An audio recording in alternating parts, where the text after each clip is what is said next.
Welcome to the Hop Edition podcast, brought to you in association with the Malt Miller, your go-to choice for premium homebrewing ingredients and equipment. Whether you're a beginner starting out or an experienced brewer, the Malt Miller has got you covered. So for top quality products and customer service, jump over to themaltmiller.co.uk and tell them the Hop Edition sent you. We would also like to thank all our Patreons for their continued support with running and developing the pod. If you would like to become a member and gain access to exclusive perks and benefits, head over to patreon.com/the Hop Edition. Now it's time to get this pod started, so crack open a homebrew and enjoy the episode.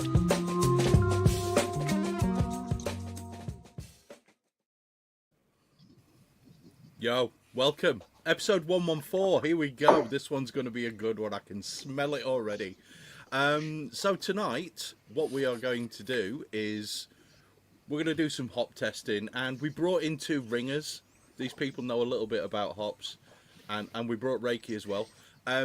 So we've got Will Rogers, who is the technical director from Charles Faram, and we've got Jon Stringer, who is the sales manager for the Southeast and the East. What just that bit, yeah? Just a weird sort of... That bit? Yeah, shape. Weird shape. Okay, we'll go with weird shape. And this one's going to be an exciting one. It's been an exciting one for us four guys. And I hope Rakey's enjoying the little present that I sent him for being as awesome as he has been. This has taken some serious logistical organisation. We've had issues with Royal Mail smashing things up. We've had issues with Parcel Force not picking things up. We've had issues with the Scotland to England route, and we've just had issues all over the shop, but these issues are nothing. They are insignificant compared to the amount of fun that we're going to have tonight. So, we have all brewed a couple of beers. We've had, a couple, 2 beers each. One of them a hazy, one of them a lager. And with these beers, we got given by the two wonderful gentlemen, I hope, that are at the bottom left of everybody's screen, Will and Jon. They sent us 4 hops that have yet to be released to the UK market. And these hops have been turned into beers. We had a plentiful supply of both of these. And I want to say thank you to Will and to Jon for sending us the amount that you did, and to Rakey for being a superstar and organising all that as well. And yeah, we're going to get a consensus flavour profile. Basically what we did last time when we had Will on. Hopefully this time, by the end of these 8 beers that we've got to drink, we're not all just going to be gibbering, drooling wrecks in our relevant chairs saying I love you to everyone and the various shrubs that are around us. But yeah, Rakey's joined us, and as we all know, Rakey is the absolute legend, the man who holds the Malt Miller together, and they're our partner sponsor, the Malt Miller. But if you go and check out their website, amazing range of stuff, everything from barbecue rubs to dip tubes to pizzas now, pizza ovens and pizza flour. Just pretty soon they're going to start selling, I don't know, cars, and we'll all have to buy them from there as well. But they have some amazing recipe packs, including the ones that we've had from previous podcast guests and some of our own creations and stuff like that. So go and check them out. But I'm going to stop talking for a while. Welcome to Will and Jon and to Rakey. Thanks for joining us. Say hi and tell us a little bit about yourselves. Well, who do you want first? Come on, don't leave it open like that, Chris. With an introduction like that, how can we possibly follow up with that, Chris? I don't know, but you're going to try. I had so much fun last time, and the information that we generated out of the last one was really, really valuable to us guys. When we had the opportunity to do it again, we absolutely couldn't wait, and we're very, very pleased to supply you with more hops so that you've got more options.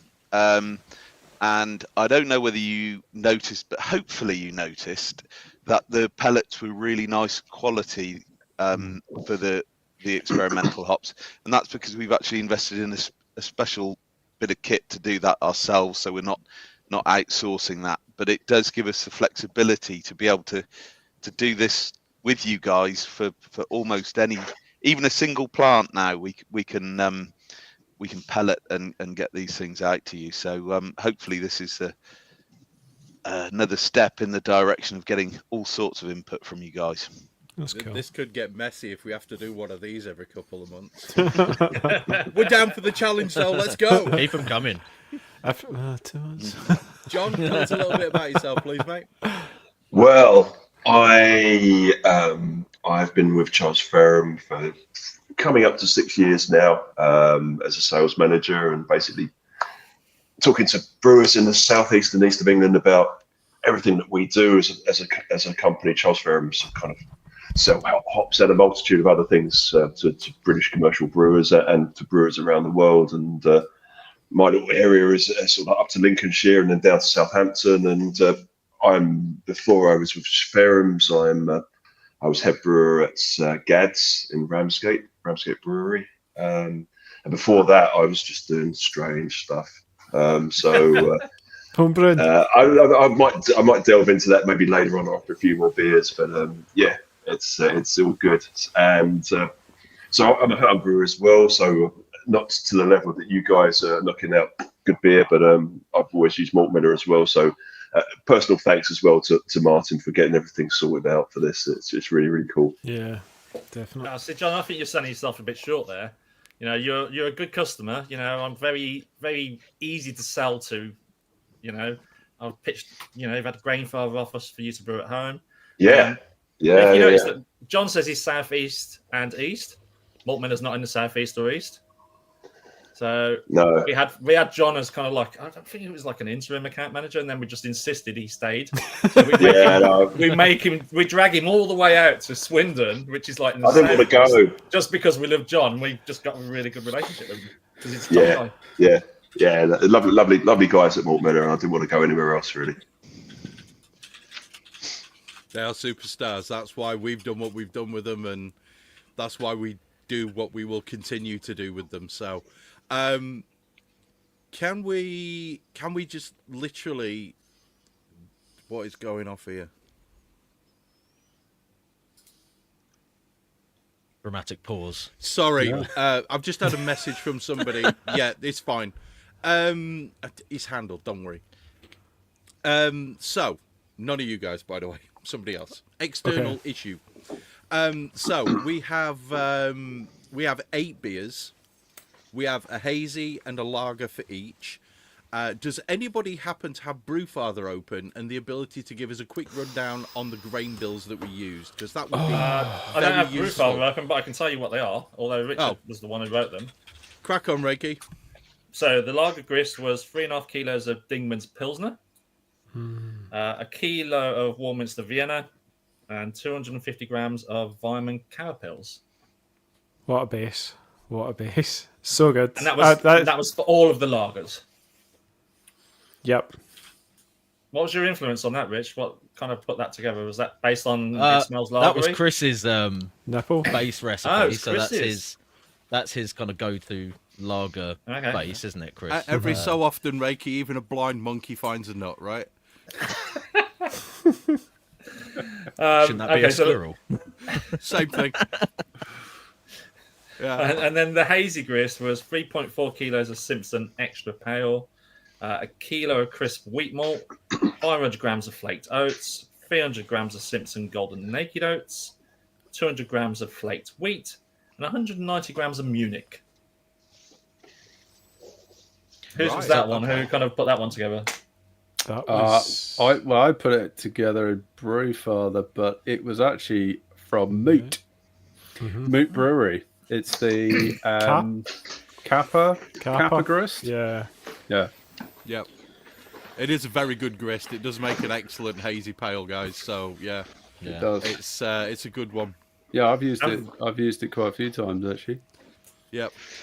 And then for all of the lagers, you guys were provided 200 grams of each of the hops. Yep. And then for all the hazes, you were given 300 grams.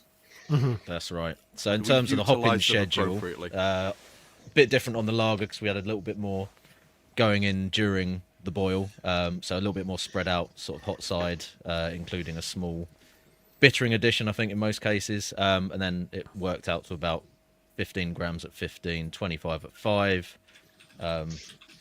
50 something, depending on how much we use for the bittering addition for the whirlpool or hop stand, and I think we all pretty much stuck with 100 grams for the dry hop.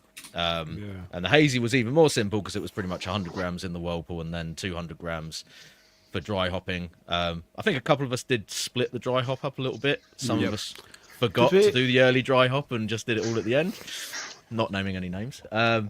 But so that was it was the whirlpool as well, Tricky, you missed was we did like different stages, so it was like there was a 30 minutes and then was it a 25 and a 15 sort of thing, wasn't it, Owen? Yeah, as the temperature sort of fell at it in different stages. So just I went to try and get more flavour, wasn't it? 25 grams at 80, 50 grams at 70, and 25 grams at 60. So total whirlpool time of 30 minutes. So were you all targeting a specific IBU for either style, or were you just kind of... Not really. We weren't, no. More to give a little bit of flexibility within sort of... Well, for me, it was definitely for my brewing kit. Is the way that I did it. I did it slightly different. I split my dry hop, but yeah, when we were doing the whirlpool, I threw a charge in at 80 and then threw the rest of it in at sort of, I think it was about 65 I threw it in.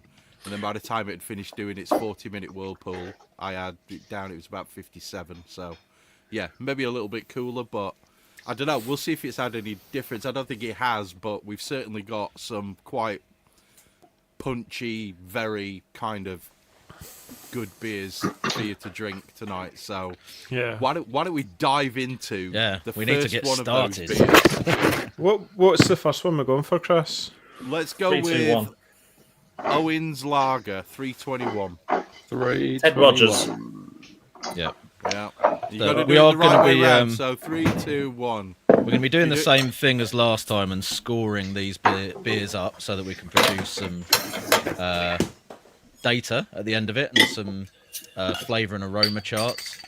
Do you want us to do that before we discuss it? If everyone can just sort of try and crack on with that as we're going along, and maybe as that's happening, we can get a little bit of background on 3, 2, 1 from Will or Jon, just to tell us about that particular plot. Chaps, also, when we're looking at these beers, if you can give us any impressions of when you on the brew day itself, when you were adding them to boiling, what aromatics were you getting on it? Anything you can give to us on that, that'd be brilliant. I have no idea. I have 2 small children, and I was running between the house and the shed. So as far as what it smelled like beer at that. Well, it smelled like wort at that point. Although I do specifically remember when I was making the hazy, I got my nose in just at the point where I threw in the first whirlpool charge, and I have to say I did get a really strong hit of apricot. It's about the only thing I can say is I got a hit of apricot from 321, and I remember it because we'd had apricots the day before in a turkey bake. Yeah, I'm not sure I have any mental notes as to what it smelled like during the brewing process. Sorry. If there was anything that just suddenly came out that you'd probably remember anyway. It's fine. Unfortunately not. So apricot's good though. I like that. The calculated IBUs on this beer is 26. I'd say, I mean, you've got it really nice and clean. Mm-hmm. Yeah, there was an interesting story to this beer, actually. And I don't very often brew with 3470, and I was unaware of how high you have to push the temps during the diacetyl rest.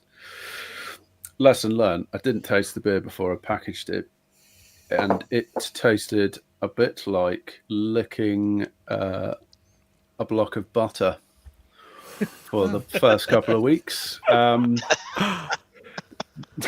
Diacetyl bomb was an understatement. So no LDC in here then?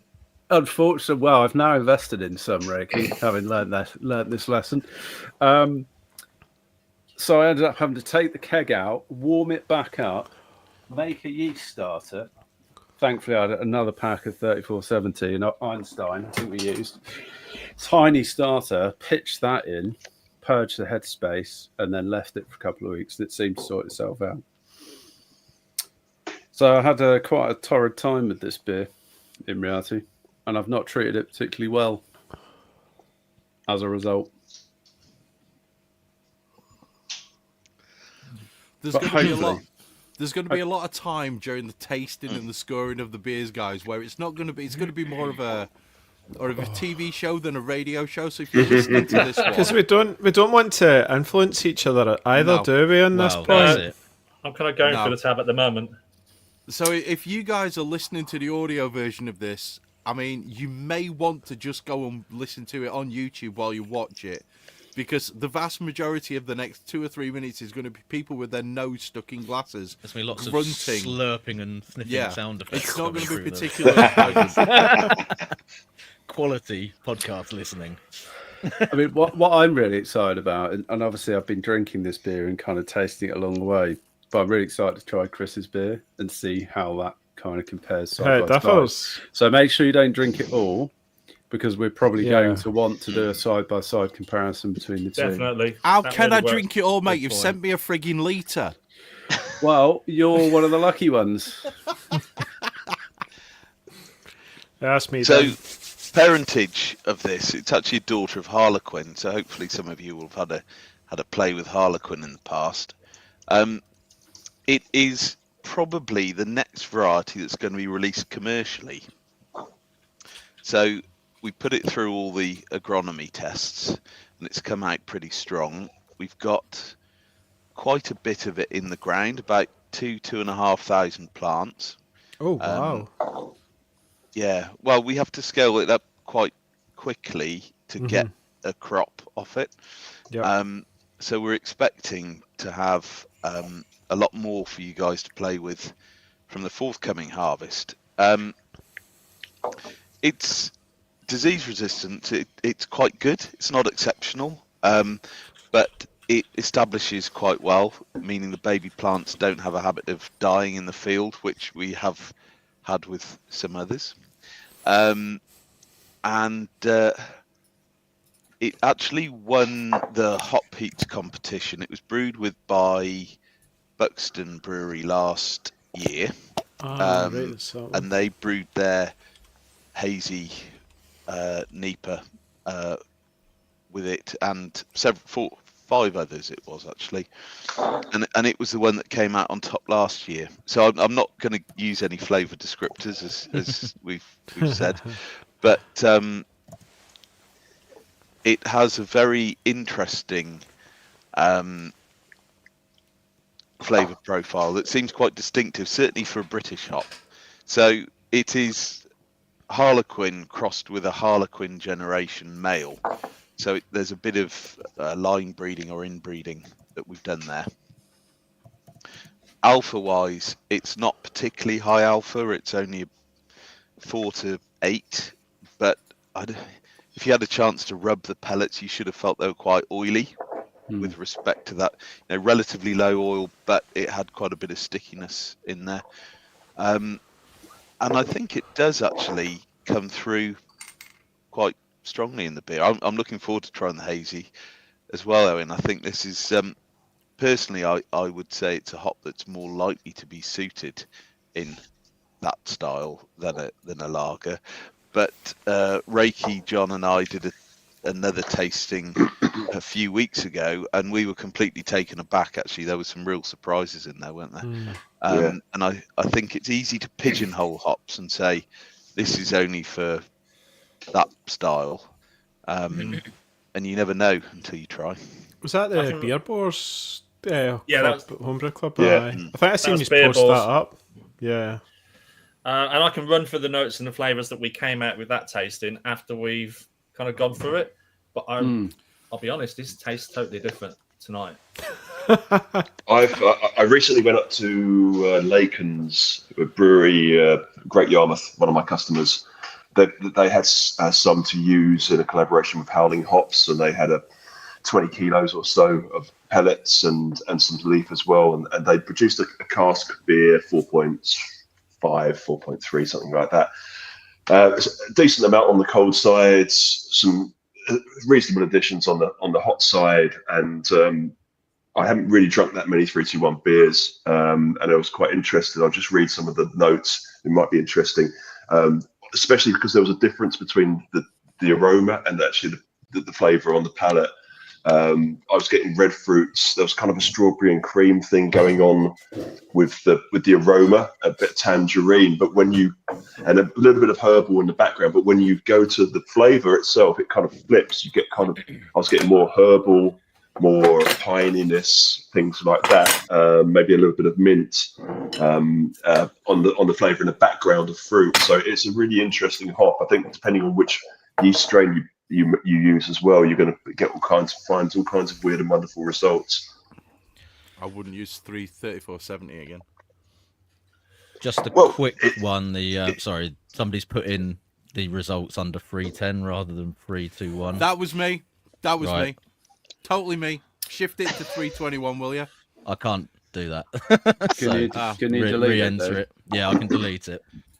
Oh, God. Here we go. Got to do it again, Chris. That's all right. I should be able to do it pretty quick. You've got a litre to drink, so you should be all right. I should be fine, mate, yeah. So I've opened the hazy because I was just kind of like, didn't realise Chris was going to take a bit longer. I'm not going to take much longer, mate. I'm just going to click. I was about to ask you to open up the hazy now. Well, I've just gone in for it. Yeah, Chris, was this Go for it. what is this meant to be hazy? I can't do hazies. No, I wasn't going to say it. I can't make hazy beer. I can't. I've been making lagers for so long that I just can't make a hazy beer anymore. That actually, to be fair, for my beers, that is ridiculously hazy. Which one's which? Yeah. Trust me, that is hazy. That's very hazy.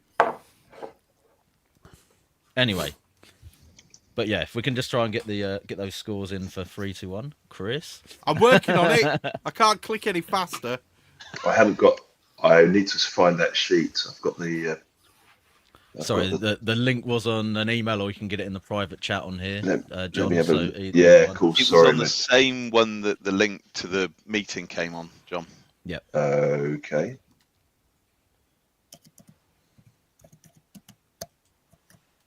Oh, great. Yeah, here we go. I sent it to you on WhatsApp as well, John. Chicky, is that on the right bit now? Let me just quickly have a look. Yes. That's good. That's in now. And can we rename mine from 321 hazy to 321 partially hazy?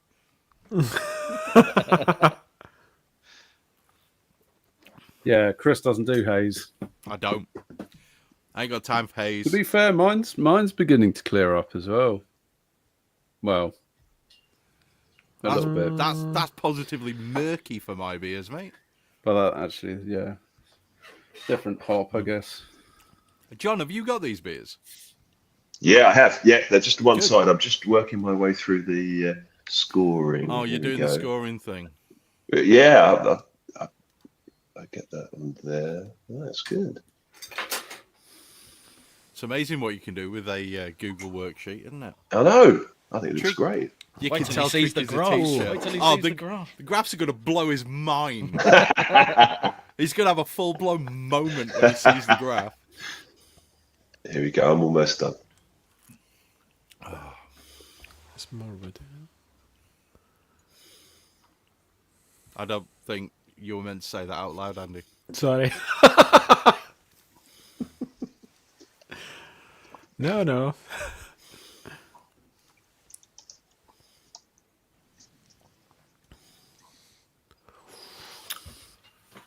So smelling them side by side, are we onto that yet? Can we talk in generalised? Just give me a second. You give me a second. can talk about contrasting aromas. It seems to be quite a big difference to me. Well, they're very different, which is funny. Which is good, though, that we've done different styles. Oh, and just to say, Will and John, the results will be split by beer style, but then also a combined version with both beers together. So I don't know how useful that will be, but he's been thank you, Rich. No, it is very useful. It's very relevant as well.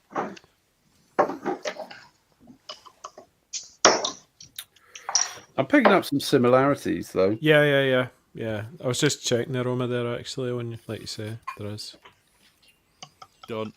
At what point can we talk about what we're picking up in the beer? Do we have to score the flavour as well? Has everybody done the aroma and the flavour? Just doing Nearly. the flavour on Yeah. the hazy. Pretty much everyone's done the lager, right? So I think we've probably saved. Oh, I haven't. I didn't realise we were scoring away. Wow. Okay. That was the bit where I said, "Will, talk about the thing while we score the hops." I mean, You haven't scored them yet, Owen? He's working on it. I've done the aroma. All right. We're not in a rush. Andy, you've got that. Literally, you've got that right in. yeah, I front hope of nobody your had any plans for face, Sunday haven't you? at this rate. What's that? You've got the overlay right in front of your face. Oh, I do. Hang on, just let me remove it. Let's just go to that one. Chris, No. Yeah. if you hadn't said already, what yeast strain did you use for your hazy? Oh, Saturated. Saturated, yeah. Yeah, Saturated. we all we've all use used saturated. So all Cool. of the hazes are made with saturated, and all of the lagers are made with 3470. Brilliant. Thank you. What is going off here? Why is the background right? Oh, there we go.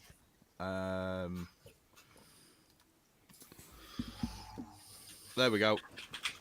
I've got it out your face, Andy.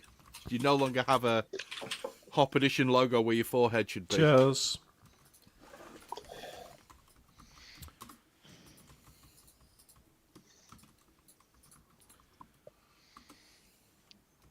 There we go.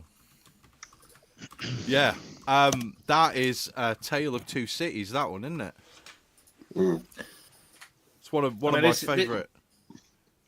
This is kind of like showing like what we had the other time when we tasted these.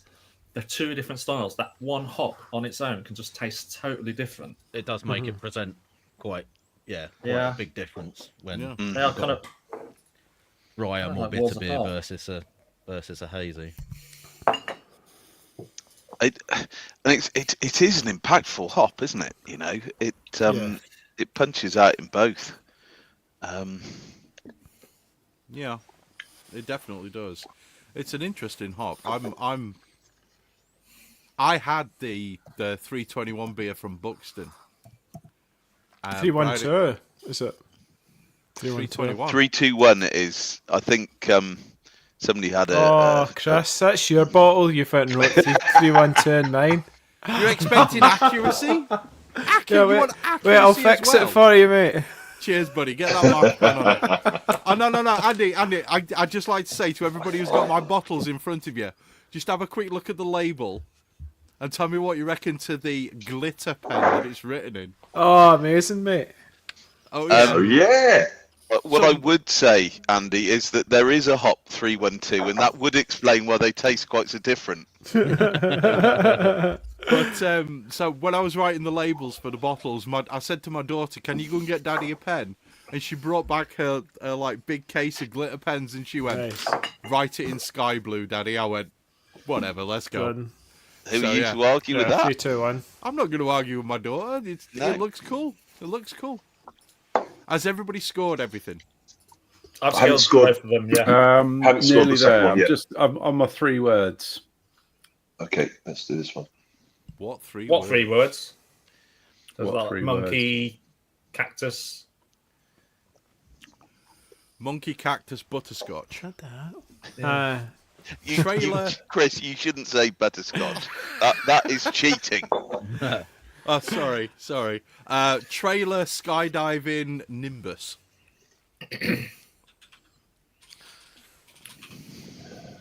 Yeah. What goes through your head? You have no clue, and you don't ever want to be in my head. You don't want to go there. Nobody Really don't wants wanna to go go there. Oh my god, nobody wants to go there. So if we got to the end, or are you guys still scoring? Just almost there. Almost there. You started scoring yet, Owen?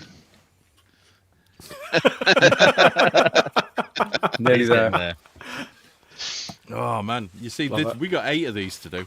Actually, Yeah. I'm done. 4 of these. I'm done. I thought it was Yeah. quite interesting with Well, the I've done lager. hazy It as well. did seem to bring out a bit more of the citrus flavour on that one for me. Maybe with the hazy, a lot more stone fruit. I don't know if anyone else got Almost I'm like glad a you got grapey thing citrus. on the lager as There well. is still citrus though. I got Yeah, I got citrus as still well. Yeah, predominantly. like tangerine. I get that, orange sort of vibes I was getting. Yeah. All I get is Petit Filou yogurt, specifically the apricot variety. Okay. That's literally Yeah. all I get. I love it. It's very There's- specific. It's Yeah, gorgeous. that's fair It's play, gorgeous. It's really nice. It is interesting, and what we have found previously is, it's that there's tropical fruit, apricots, tangerine, and a bit of coconut in there as well. Not sure I'm getting coconut, but I'm getting no coconut. None Well, at all. I'm getting loads of it, and that's why I really don't like this hop. You're not a big fan of Bounty Bars, Rakey? This is like eating a Bounty bar while sucking on a bag of 2p coins. It's so metallic and coconutty. It is very metallic. It can get I'll in the give sea it as that. far as I'm Now that you concerned. mention it, I do get the coconut and the aroma with the hazy, I think, particularly. But I have to say, of the two, my favourite is the lager. Owen, that's absolutely great work in terms of brewing. And I keep going back to it, even though I don't like the hop. I keep going back to the lager. what kind of presents to me on the lager and the aroma is it gives me the impression that the beer's sour. Yes. Little bit, when yeah, it does. Like, you almost get like this lactic smell on it. But what I predominantly get like wood is yuzu oak. is the Yeah. main characteristic that I tend to There's get. a little bit of that, like almost like a mixed firm kind of. Oh, yeah, aroma. It almost smells Bretty, Yeah. and I can't rule out a Brett infection. You can almost say that Harmon actually brewed this because he likes to put Brett in everything. Yeah, but it's not gone sour. So There's definitely some horsey in there, isn't there? But there's kind of some spice on the nose as well, and some herbal, and it's quite a complex aroma. I like the lager. I think it's great, really do. Not what I was expecting at all. no, There's still a little bit of that kind of peariness there as well, like pear drops. It's divisive to me. I really don't like the hazy, and that's not just because Chris can't brew hazes. No, I Did think you Haze is notice good. that? Did you notice that? Not just because Chris can't make a hazy. There's other reasons other than the fact that I can't brew that beer. I think Is it, he deserves- is I it think he the acid deserves on the hazy breakfast. as well? Nope. None whatsoever. Would you like me I to run kinda- through the notes from last time? I kind of get a tiny sort of slight diesely note. Yeah, Yeah, there, But- like there is like a definitely- minerality. Mm. Now, if that was a Riesling, you'd be quite pleased having that kind of minerality on it. If it was a German wine. No, I'm thinking South Africa, Australian Riesling. Oh, sorry. There's definitely similarities when you smell them side by side, where you kind of like you still pick up that slight apricot thing. So, like when and we the did this yuzu with thing. beer bores, the number one things that came out on the west coast was pear, metallic, tropical. But then they also did an east coast, and that was metallic, copper, coconut, herbal, dill, and I got that off the hazy as well. A slight dill note in there. Yeah, But It's dill weird, and coconut are right next to each other. They are one in the same, pretty much.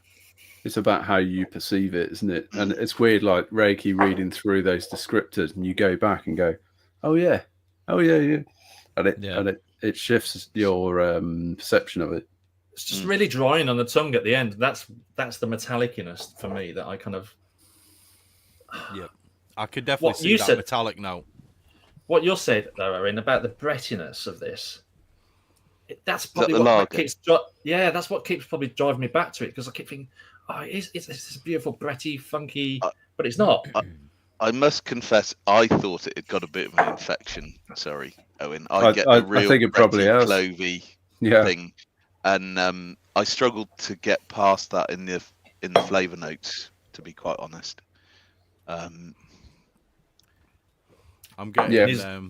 I'm getting a weird kind of, like what's the best way to describe it? Ginger cake batter. When you're making a ginger cake, it's got that kind of The that creamy clovey thing, clovey, kind of nutmeggy that kind of thing going off. Yeah. I'm not going to turn it down though. Right. It's, No. it's a decent beer. Nice beer, actually. Yeah. I'll just It's chuck weird. up the graph on the screen for this one then. It's nice go in on its own funky way. Oh wow. So that is for the lager, and I think it kind of speaks to the fact that it's probably, a little bit of everything going on in that, and maybe a bit more challenging to pick out one dominant flavour. But the flavour and the aroma have followed each other pretty closely on that one. So I guess we're looking at maybe citrus and Herbal, citrus, berry, with a little floral. bit of pine. Yeah, those ones are kind of pushing out the most. And yeah, I think the scores down here as well may be reflecting not necessarily what everyone was expecting there flavour-wise on that one. So that's for the lager. And then if we switch over to the hazy, we see a Wow, little bit okay. more of a very much leaning into that stone fruit with the. I think a lot of people mentioned apricot and peach and all of those other sort of stone fruit type descriptors, predominantly more heavy on the citrus as well. Hang on a sec, Tricky. That's a bit weird that you've got a score literally 1 point higher for pine on the flavour as opposed to the aroma.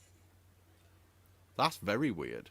I would have thought pine would have been a lot more on the nose, but I tasted it a lot more than I smelt it, weirdly. Yeah. That's a Interesting. strange one. Yeah, definitely. And scores were quite a bit higher there for. I mean, it's to be expected because obviously there's more hops in the hazy beers anyway. Yeah. So the intensity on the aroma and the flavour is maybe going to be higher by default, but I think a bit more significant there in terms of the amount of flavour that was coming out from them in the second beer, and it seems like generally most of us enjoyed that beer a little bit more because of that as well. So yeah, that's that one. So I don't want to spend too long just staring at the charts, but obviously. No, it's a good piece of information though to be able to see it that way. Oh, and yeah, there is a combined one there, which mashes the two together. But yeah, so I think maybe time's getting on. Should we sort of shift on to the next? Yeah, let's Next get one. the Yeah, I next think- one going. I think the other thing to consider there as well is this is the benchmark. This is the first one we're doing. Yeah. Yeah. So there's going to be a bit of cautiousness of like, well, how high do I go on certain things, or how low do I go? Yeah, you're almost like calibrating the scoring, aren't you, initially to see where you want to put stuff. God, I'm going to go through so many glasses tonight. Yeah, that's. I brought a whole load through, Chris, for that very reason. Yeah, Right, eight I've got a glasses. To be shelf. precise. Yeah, funny that. Nice. Exactly 8 glasses. So the next one up is the lager that I did with. Let me just check over. 383. Right, My 383. hazy. And that Yeah, was that's my good. hazy.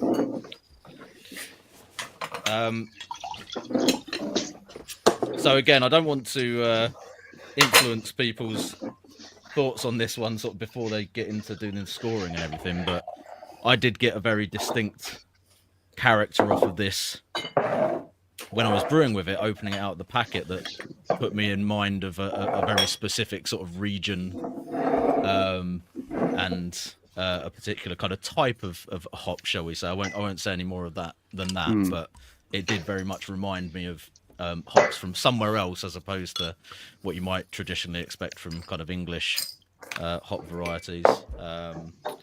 And I think that, for me anyway, carried through on the aroma and the flavour. I've actually already sort of scored this beer because I was doing a little bit of a video for these as well. Not that one, John. It's not in the plastic bottle.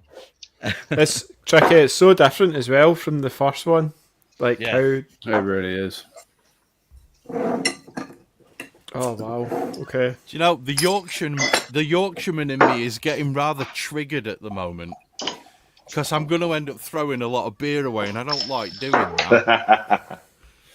Just have a bucket next to you, throw it all together, and have like a big like slop. Yeah, we'll have the I've blend. finisher. Score the blend beer at the end. Yeah, Yeah. we'll go with the drip tray effort at the end, shall we? Well, as Sorry, as John, Mark Trent calls it, poacher's choice. Are you sure that's the what we right call beer, it. John? I think you might have gone the Looks a bit hazy, instead that of the one, John. lager. Yeah, Ah. John, 383 lager. Oh, okay. Which one have you just opened, John? 383. I've just opened 373. Oh, Well, I'll put a cap back on that. That's the last one. No, that's the third, isn't it? Oh, is that the third one? That's after Third this one. Oh, okay. Where's my scoring thing? Back in 2 seconds. Right, so this is 383 or 3. No, yeah, 383. This is 383 lager. Got you. Brewed by Tricky. That doesn't automatically make it good, Rakey. He's an award-winning lager brewer, as far as I'm concerned. Yeah, but have you seen that beard? That's where the yeast comes from. At least it comes from your beard. Right, guys, I'm back. We're doing the hazy, yeah? 383. No, 383 The lager, John. 383 Oh, lager. jeez, guys, what's going on? You're only one beer We'll in, get John. there eventually. I know, it's going to be a long night, isn't it? That's the baby, isn't it? Yeah? That must have been a Have good a- festival last have night. another cheese cracker, John. Yeah, I haven't had time. There's so much to do, isn't it? Yeah, Right. right. Got to multitask. Honestly, Tricky, you've managed to get a lot more aroma out of yours with less hops than my hazy. Wait till you get to the flavour. I've just had a cheeky sip. Yeah, me too, Chris. That says, Oh, mate. Yes. Okay.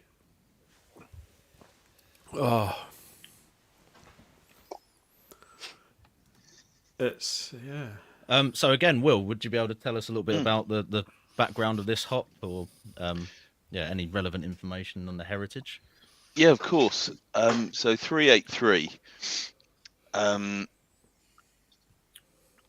That one is a great granddaughter of Jester. So it much like Harlequin's great granddaughter of Jester. It comes down a similar line, but actually more of a dwarfing line. So we were looking at hedgerow varieties with this particular breeding line. It's actually got a really high alpha potential. So I think this particular lot was about 10.6, but we've seen it even higher than that in a sunnier year. 12s, 13s, that sort of level. There are a couple of question marks on it. Powdery mildew looks to be like it could be a bit of a question mark. And powdery mildew, if we can control powdery mildew, but if you get it just as the cones are setting, it can completely wipe out the crop. So we're always a little bit nervous about that. But it showed quite a lot of promise. Yield-wise, it's not massive. So we have benchmarks as far as yield's concerned. So 321 that we just tried produces about 750 kilos from an acre, which is a little bit lower than we'd like, but there are things we can do to bring that up. This one produces about 950, so it's much closer to the mark yield-wise. I mean, yield doesn't really make a difference as brewers, but the cost of production is magnified if it's a very low yielding hop. You take Ruaka, for example, from New Zealand, absolutely beautiful hop. That yields about 400 to 500 kilos to the acre, and that's why it's so expensive as a variety, because it's the same amount of input all the way through the process. So this one is getting towards a reasonable yield, but there is this question mark on the powdery mildew. The powdery mildew question may well be the high alpha gene and the powdery mildew susceptibility gene. There are lots of genes in play here, but it's thought that the gene for high alpha and susceptibility to powdery mildew are very close together on the allele, and so they quite often are transferred when you make crosses with them. but then there can be resistance genes as well. It's not as simple as everything is as susceptible. It could be that it's got a susceptibility gene, but it's got 4 resistance genes, and it might be okay. That's why I've said there's a bit of a question mark about it. I'm not saying it's ungrowable, just that it's a bit of a challenge. So clearly with some of these, you have to wait and see how they get on in the field before you really make a judgment on that, right? Yeah, and sometimes when you plant them in the field, we get what's called field resistance, where in a greenhouse we can bring the disease on, but you put them out in a field with freer airflow and surrounded by other plants, and it'll be clear. So it's one of the reasons why we're so keen to get plants out onto farm as quickly as possible. Yeah.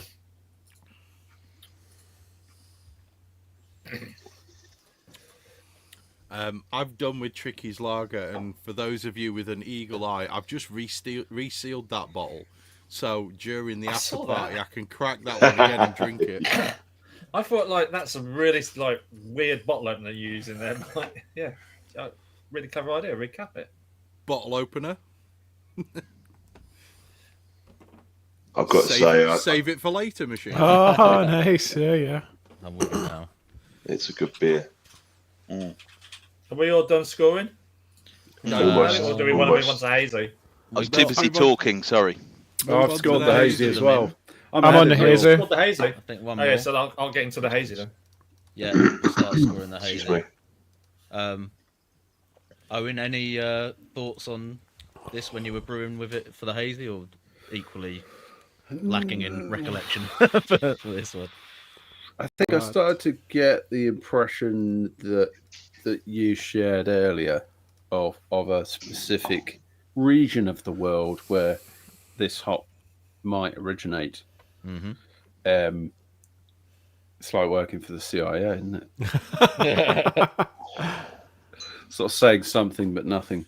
Isn't that just politics? Yeah, not quite, but so no, I don't. Other than that, that's all I remember from when I brewed beer.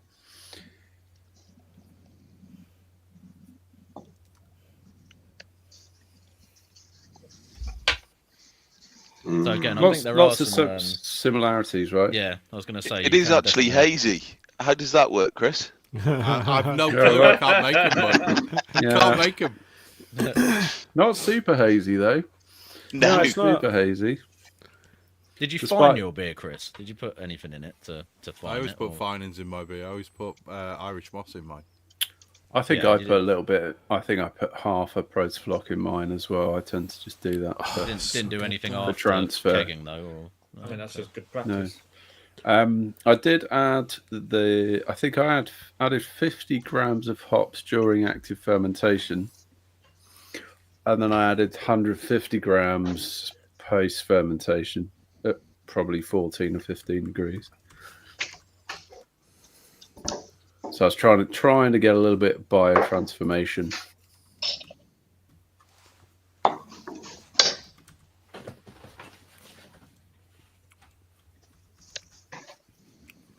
This is a really, really, really interesting beer and a really, really interesting hop.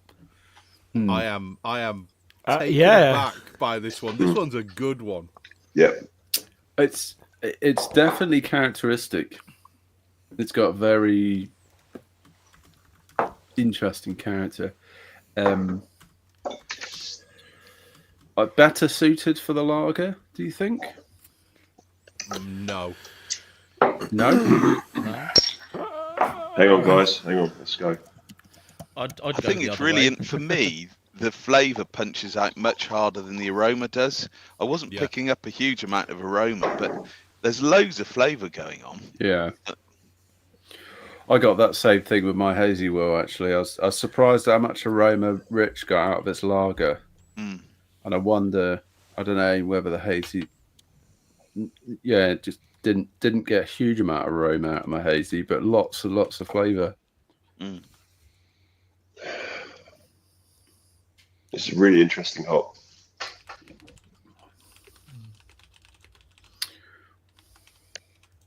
Has everyone scored it yet? I am. Still going. I have to say that I really like. Will, make sure this one happens, bud. I really, I did say really like this powdery one. mildew, Chris. It's not as bad as wilt. We haven't mentioned wilt yet, but I don't care. I don't care if this thing spreads. I don't know, some kind of random thing. I don't care. I like this hop. Grow it in a sterile environment for me, bud. In a greenhouse, just Yes. for Chris. In a greenhouse on its own, Seems reasonable. hermetically sealed. Let's do this because this is. I don't want to like adversely affect anyone's thinking. What's Andy God, do? it's He's good. just pulling himself a lager, is he? He's got a bit bored. So, Mid-pod.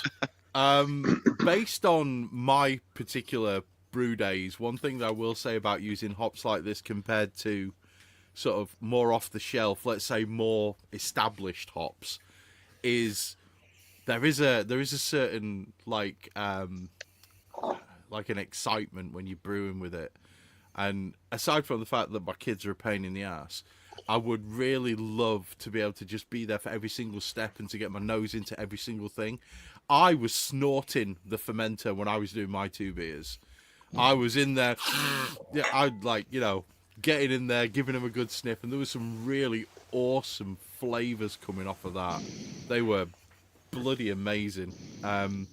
So What you mean when you're purging it and you're kind of just having a sniff of what the aroma's coming off? Yeah. Out the spundy.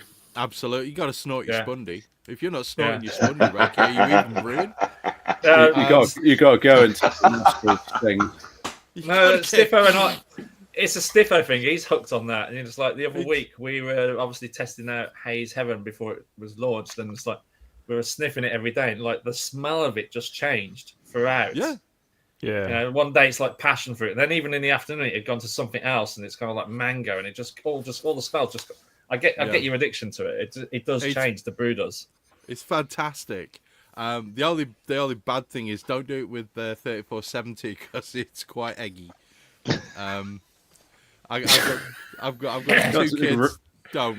Got to roll with the punches, Chris. You do. I just you do. what I like to do is I just as I'm walking past the firm fridge, is just open it and then close it quite quickly, and then it just sort of wafts out like a That's advanced technique, Owen. yeah. Yeah, I'm not quite there yet. Fill the room with the aroma.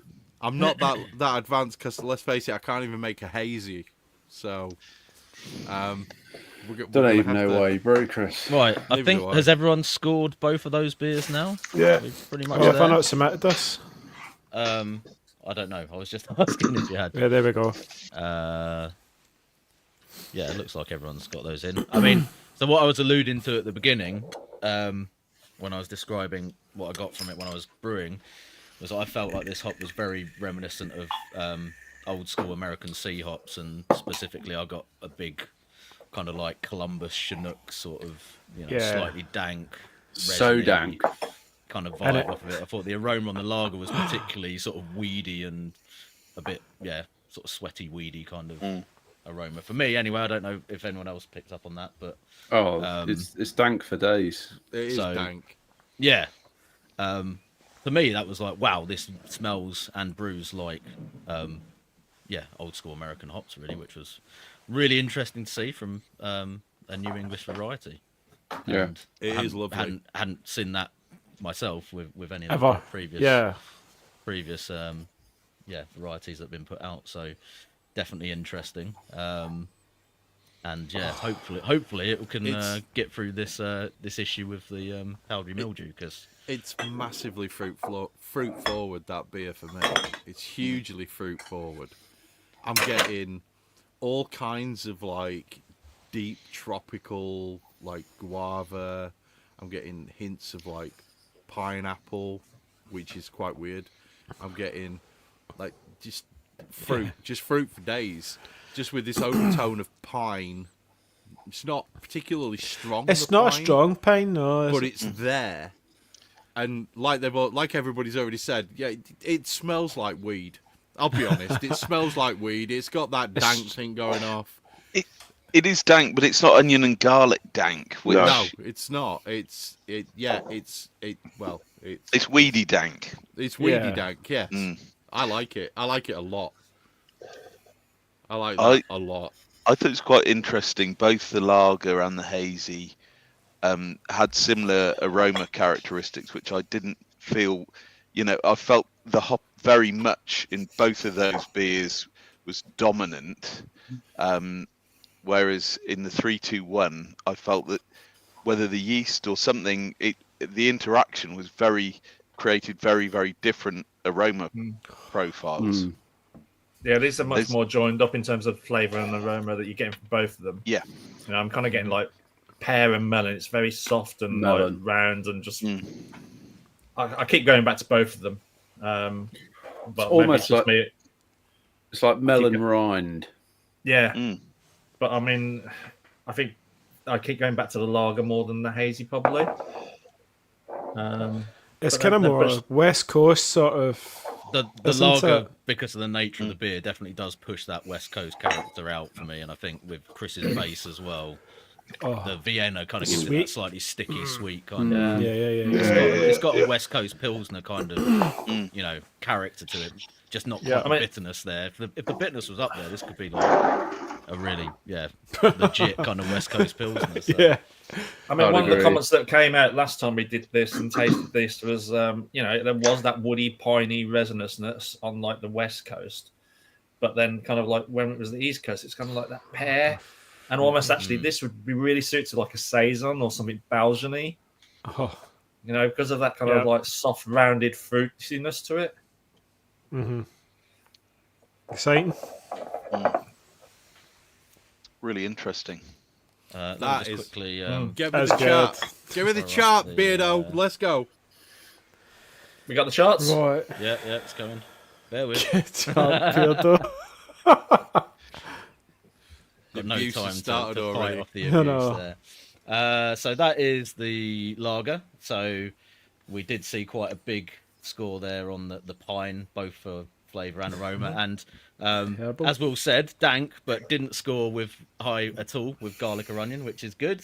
Always a good thing there. A little bit of grassiness, I think, which again probably fits in with that kind of piney, resiny thing. But herbal, I guess, is probably the descriptor that's closest to kind of dank or weedy, isn't it? So Yeah. I mean, I Yeah, think that's yeah. why I'd sort of scored that. I probably need to add that descriptor. I think maybe sort of a dank or weedy kind of descriptor into this. That might be useful. But yeah, I Bit think Snoop probably Dogg. yeah, that Snoop Dogg character. I was going to say I was going with the Snoop Dogg descriptor of grassy rather than like I've just mowed it grassy. And quite a bit of citrus, I guess, probably one of the more dominant sort of flavour descriptors there for that. It scored pretty well on aroma and flavour potency, and a good score for overall enjoyment there as well. So I like that hop a lot. I that hope that went one gets released. fairly well. With the hazy, yeah, it's followed it fairly closely, but we've seen a lot more stone fruit expression with the hazy. I think it's probably the big difference there between the two. That we That's can the pick out yeast straight probably away. doing the heavy Yeah, lifting. absolutely. Yeah, good point. Yeah, so Yeah. that would definitely make sense with it being saturated. Yeah, I mean that's London free yeast. Yeah, So- a little bit more tropical fruit expression as well, and very similar scores for overall sort of potency and enjoyment too. So yeah, Devil's pretty beer, one consistent. flavour. So yeah, But- both of them together gave us that. So again, it looks almost identical to the last two really. Do you get the overall? What was the kind of because you ask us for the three sort of. Yeah, so unfortunately, the idea with that is to try and put it into a word cloud, but I haven't been able to integrate that into the spreadsheet without Okay. doing it on a separate website. So Okay, I'll, cool. I'll have to sort of copy that, copy the words, information yeah. out to actually No, that's generate that fine. after the fact. So I will do that afterwards. Cool. We'll For you chat. guys. Whilst you type. Yeah, not right now.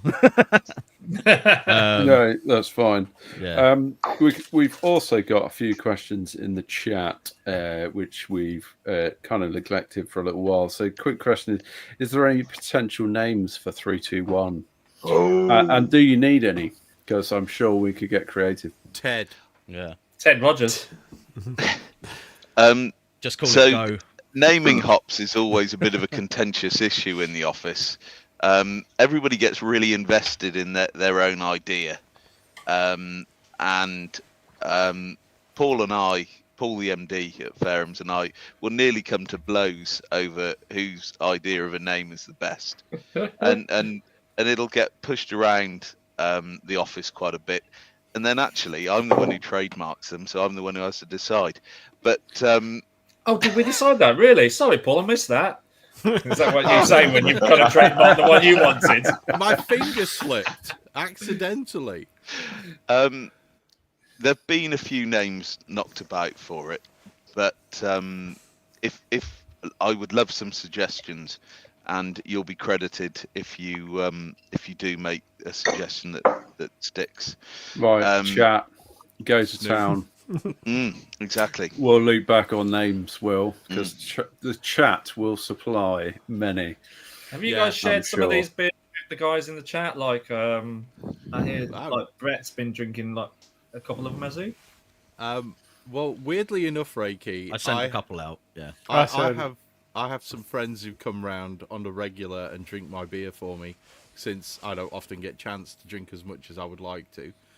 And one of the things that a lot of the lads have said is the level of fruit expression in the two beers that I've got. Look, just the fact that they're super fruity. One of them said, "Well, we should call this one Fruit Loops," and I'm like, "No, because that's a character from a film." And the other one said, cereal, I think. Yeah. Yeah, but surely the character from the film's much better. You seen Mr. Deeds? Oh, okay, you're missing out on a great film. But the sort of one of them called it Fruit Leather. He said Fruit Leather's a good one for this, and somebody else said you should just call this one Apricot, which wasn't the most sort of creative, thoughtful or creative. Yes. So don't really ask my friends for names, or me, to be fair. I'm still stuck on Melanie, waiting for that one to get named. Is that the last one? What did you call that in the end? It probably won't get named. It sort of fell at the last hurdle agronomy wise, and that is always a danger. But it look, if it does stay the course, it'll be called Melanie. I promised you last time. That's good. That's good. Yeah, we need to get that one, because that was superb. I love that one. But I think what's really kind of blown away for me is like I wouldn't put these as like UK traditional hops. No. At all. I would be like, and the two beers that I've brewed, I'm just blown away with how like fruit forward they are, and just it's totally different. Is there any, Andy? Is there any sort of kind of common ground at all from these and your traditional British varieties that you can find a signature through it, or as in where I would expect as these in to be these to there's be no made? common. There is any common ground? I don't know. Like some people have with New Zealand hops, there's kind of the flintiness terroir. or something like that, terroir, that sort of thing. But no, because it's totally different to what I would expect. Like the kind of traditional UK, I would expect woody, earthy, sort of floral, and we're not getting that. It is like the complete opposite now. Yeah, they're not really hedgerow hops, are they? Type of thing. I think that's it. You'd always have that earthy or hedgerow-like undertone, even if it had the tropical or fruity top note. With these, I haven't really picked that up on any of them so far, and it's been okay. I mean, like the last one tastes like an American sea hop as opposed to It's like an English hop that's got it's some Columbus. citrus or resin It's like on Columbus, it. So, but it's different. It's got on the flavour. It's like you're getting so much from the flavour as well. That sort of the type, like we were saying about the kind of that sort of citrus resiny stuff that we're getting through as well. It's different as well. So no. I'm gonna slightly disagree, and I'm gonna say like of the beers we've tried so far, you're still getting that woody character in there. You're still getting that kind of traditional UK hop character, but what you're getting is, on top of that, is a much more emphasized stone fruit or citrus, or that you don't get from most other UK hops. So therefore, it's kind of presenting in a totally different way. But this Definitely hop, for expressing instance, itself, yeah. is Wait till we get to the much next more two. piney. It's much more piney than you'd Yeah, probably right. find in most UK hops. I think Andy has a point that and I don't want to give away any punchlines, but there are certainly some that present, and I would agree with you, Andy, that there is nothing British in a couple of them from the way they express. But I'd agree with you, Owen, that in these there is a common theme, a little bit of something, a sort of herbal sweetness to it that is a background. I did notice that Brewcat's been asking lots and lots of questions. Yeah. Richie Brooks. Yeah, so there was one question from Brewcat. Have any commercial breweries tried That's these Brooksy, yet? yeah. What was their feedback? So I think you talked a little bit about a couple of breweries that tried them. So Did you mention Buxton doing Buxton. trials with these? Yeah. So of the hops we're going to try tonight, 321 and 310 have been brewed with commercial breweries. And I don't believe that 373 or 383 have been brewed on a commercial scale yet. My memory isn't always the best because I've only got hundreds of these things to try and keep track of. But is it large? Are they large plots, Will? Are they, or do you recall?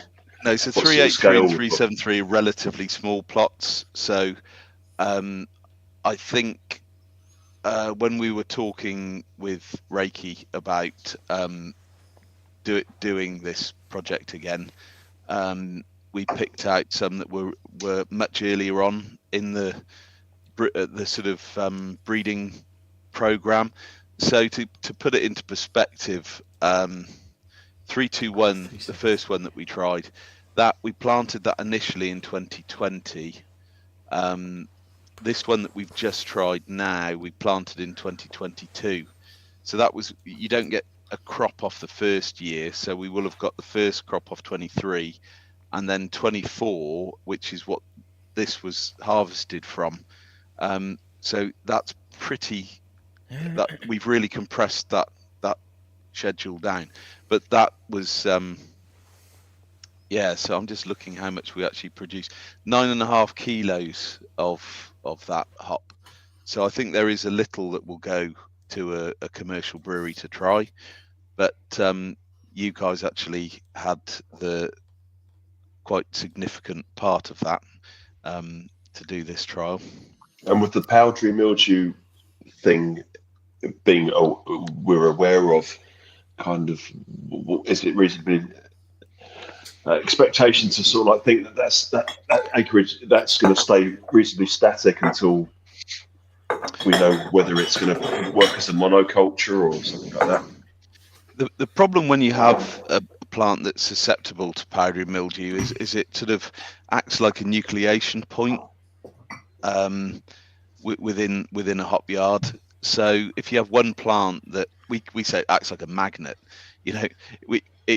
if you have one plant in the middle of a yard, it will be absolutely covered, and even neighbouring plants that are quite resistant will eventually show signs of stress from the level of powdery mildew infection. So the likelihood of that one going ahead is fairly remote, but it might be. The irony is we might try it as an organic, because with organics we actually use some slightly different techniques. So we plant the plants further apart because yield's less important. The plant gets more air around it, and actually maybe the resistance of that plant might be sufficient for organics. But that has to be in the context that in organics, a yield of 500 kilos to the acre is probably sufficient. Okay. And I guess that's gonna impact on price. Will eventually. It does. Yeah, organics are expensive to produce because the yields are so much lower to the acre. So that there's they are about twice as much to produce. So yeah, a lower yield in general will push prices up.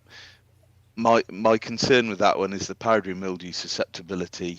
We'll give it another go this year and see whether we see a significant infection. If we do, it will probably be the end of the variety. We have to be quite ruthless about these things. But if we see there's different symptoms you can see. You can see when the immune system of the plant has responded, and if it's responded and actually doesn't look like the infection's there, it's just triggered the immune response, then it might well survive. So we'll see. Fingers crossed. Yeah. Yeah. Good luck. It sounds to me like at every single step, from the growing to the breeding to this to the expansion to this, there's so many different factors that go into deciding whether or not something will make it to market. But having tried the 3 that I've tried now, I really, really hope that some of them make it through, because these are really interesting for UK hops. Chris, are you on the 373? I am. What's the one? I'm on your lager. Right, Okay, so we're starting on to the next one. Sorry, I had to do a glass refresh. And, Hazy ale. you're not going to like my comments, I don't think. Oh, we heard it, Rakey. We heard it. What is it? Is it oxidized? Yeah. Let's see. Oh, I did. No. So this is Andy's lager. Mine's not. Thank God. Yeah, but yours didn't have 3 days sat in a post office like mine did. Well, Yeah, mine sat for a little while, unfortunately. we've done. The, Andy, I would say plastic when these check. arrive with us, you need to get a stronger grip because the caps weren't fully tightened. So Matt Mate, might be you're having sex too much. You need to wank more. That's basically what we're saying. It's mate. Get the wank sock out. Oh, dear. Now, We were lowering the tone. John, we're not lowering the tone. Andy, where is it? Is it This is sound? light. Rakey. Where is it? Where's the That's microphone cover that you used to use? Well, which beer was are you we doing on? the lager, Andy, You or don't was wanna you know. doing the hazy? Exactly. It's That's very hazy. That's hazier than Chris's hazy. Yeah, it is. Yeah. Just goes to show that, I can make clear beer. Right, okay, let's go. Oh, that's interesting, though. So we're on hazy. Yeah. 373. No, we're Yeah, on lager. 373 Lager. lager. 373 lager from Andy. Thanks. That's exactly Yeah. what I've got. Yeah. That was a good festival last night, wasn't it, John? Man, I tell you, all the beers that I drank were big, dark beers. I didn't expect to have that sort of day, but they were like Colonel Porter, Joseph Holt, 6%, big, sweet motherfucker of a beer. And The things you do for Charles Farms, it just blows me out the water, mate. they were like, there was a marble, really strong, mild, and yeah, it was just Another tough day in the office. yeah. Sounds awful. Yeah, terrible. Working on a bank holiday Friday, and he still turned up tonight. He's a I hero. love him. That's why we Absolute love him. hero. Come on. John Stringer, the legend. Will, where Yeah. can I get one of them T-shirts? This one or that one? The one That that, one, you're wearing. um, No, the one that you're wearing. I don't know. I was bought this as a gift. I'll try and find out for you, Chris. That's awesome. I love that. So, Andy, did you have any impressions of this hop when you were brewing with it? As far as Oh, it was out the the bag and that was the one. It was like Cascade. I was like, it smells. It just took me back when you sniff the bag. It was like sniffing Cascade, basically, which kind of blew me away. That it was, a UK hop, and I'm like, Yeah. this smells proper. That American sort of citrus fruit sort of thing coming through. Yeah, it was very aromatic. Yeah. As I remember. Yeah, I'm definitely struggling to get tweaked that. anything on the aroma. You know, We've both got the see off the draft, it's like moderately delayed version, Andy. That's what we've got. I'm getting loads on the aroma. Don't worry. yeah. Yeah, I'm struggling, mate. But Yeah, I'm I was really on holiday and they've sat in my porch for a few days. If you think your ones are catastrophically oxidized, do you think you might not be worth Stop. scoring it? Or Just I'll stop be using honest, bottles.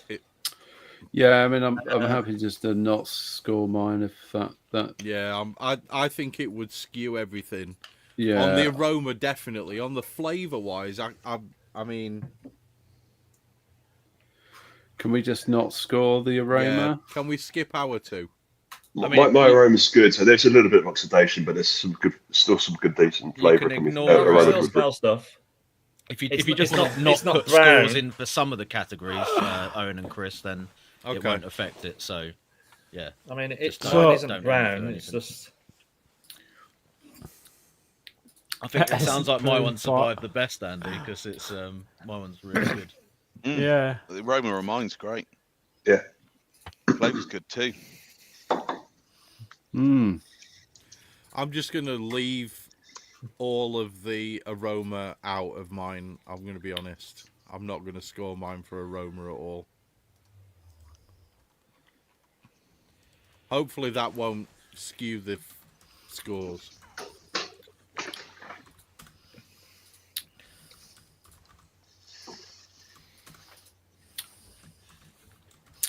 None of them so far I've marked as spicy at all, which is an interesting observation. You mentioned earlier about a British sort of common theme between the hops, Owen, and we are actively selecting against that. We're trying to select. That doesn't always interpret, how we assess them in the field. We can't, we can only have an idea about how they're going to brew. And actually, Rakey came and we had a bit of a rub and sniff in the field this year, didn't we, Rakey?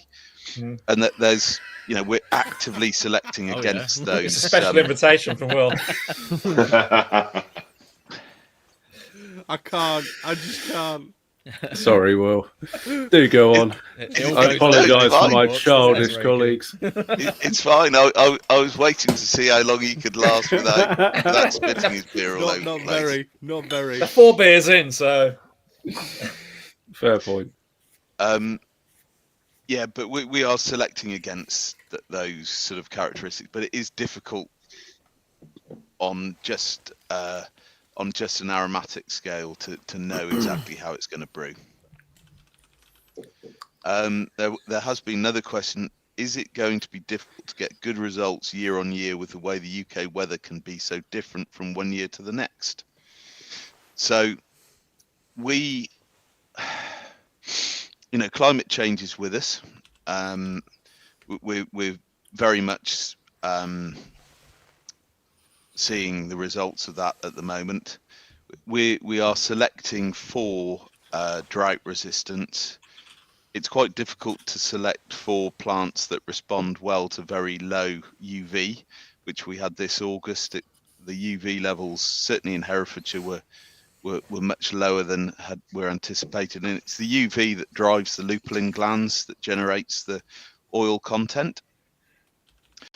Having said that, although we saw some slightly lower aromas than we'd anticipated, generally the aromas have been much better than I had expected them to be in such a low year. So I think if you get the breeding right, we should have we should be able to ride the wave of the British weather system. That there are advantages to growing where we do in the UK. The long-term weather maps, even with worst case scenarios, would suggest that actually the UK will be perhaps an even more favourable place to grow hops than other areas that are currently growing. The Pacific Northwest is likely to have some real drought and heat issues, whereas our maritime climate sort of isolates us from those. Will, there's a Definitely. good question on there about Definitely. hydroponics and probably maybe sort of like a under glass sort of growing. Yeah. So hydroponics on a small scale works quite well with hops. There's a place in Colorado that claim to get 3 crops through manipulating light and feeding the hops. Year on year, what you tend to find is the root actually gets weaker when you do that, because the hop root does grow over winter. We have had a go at growing hops hydroponically, not for commercial purposes, but because I actually really like the idea of being able to do 3 crosses a year. So effectively being able to accelerate the breeding program. But what we found was that we had a spider mite infestation. It was a government run, it was a university greenhouse we were using.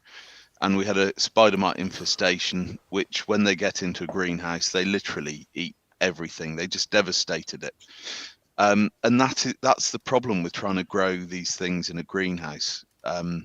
If powdery mildew got into a greenhouse, it would absolutely rip through it.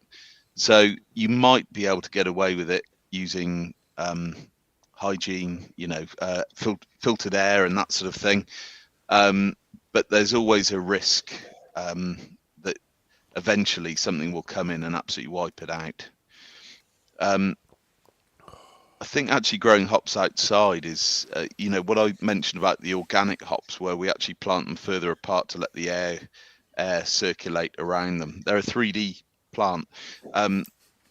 It's adopting some of those practices that actually might give us an advantage more than growing them hydroponically, personally.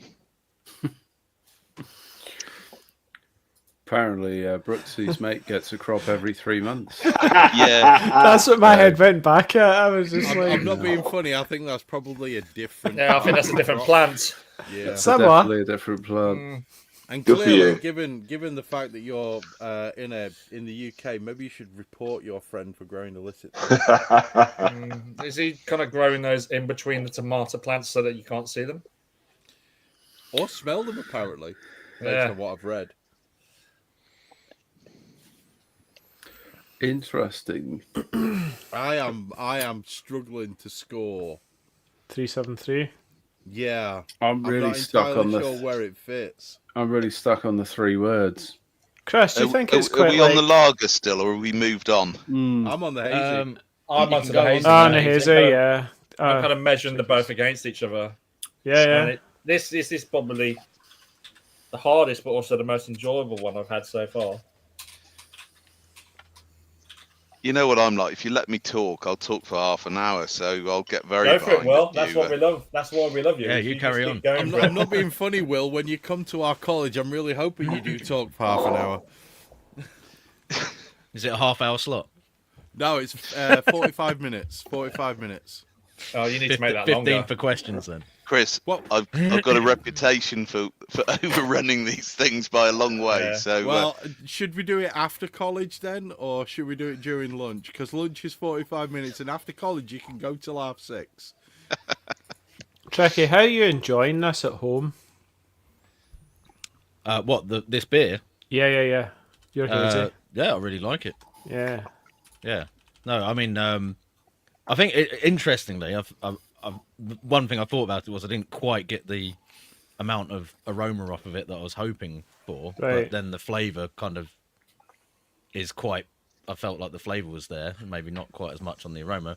Your lager's seems to be a bit, the aroma for me expressed itself a little bit more. I wonder if that's because of the hot side, because it's a lot more hot side. Could be, yeah. It's But definitely, out of the 2 that I brewed, the lager one's like this one's just punching. yeah. I mean, from the keg anyway. I like both of them, to be fair, and because they're really distinct and different. Not just beers, obviously style wise, but the 2 hops I got, I think, are probably maybe the two furthest apart that you could get out of the four as far as the flavour profile. Yeah. That sort of like super almost West Coast lager style, and then this one which is much more. I mean, this one fits for a hazy beer for me like perfectly, to my mind anyway. Yeah, I would agree. Will, where are we with the agronomics? Are we? With 373, so 373 is a bit of a funny one. So it's a great granddaughter of Cascade. Yay! So those of Did I you say that that? Cascade out, Yeah. well done. So this comes down a line where sometimes you make a cross and you get a really good oil content, but it doesn't really smell of anything, or it doesn't. You can tell that there's lots of oil in there, but it's not impacting in beer. So the grandmother of this one was another CF number, CF.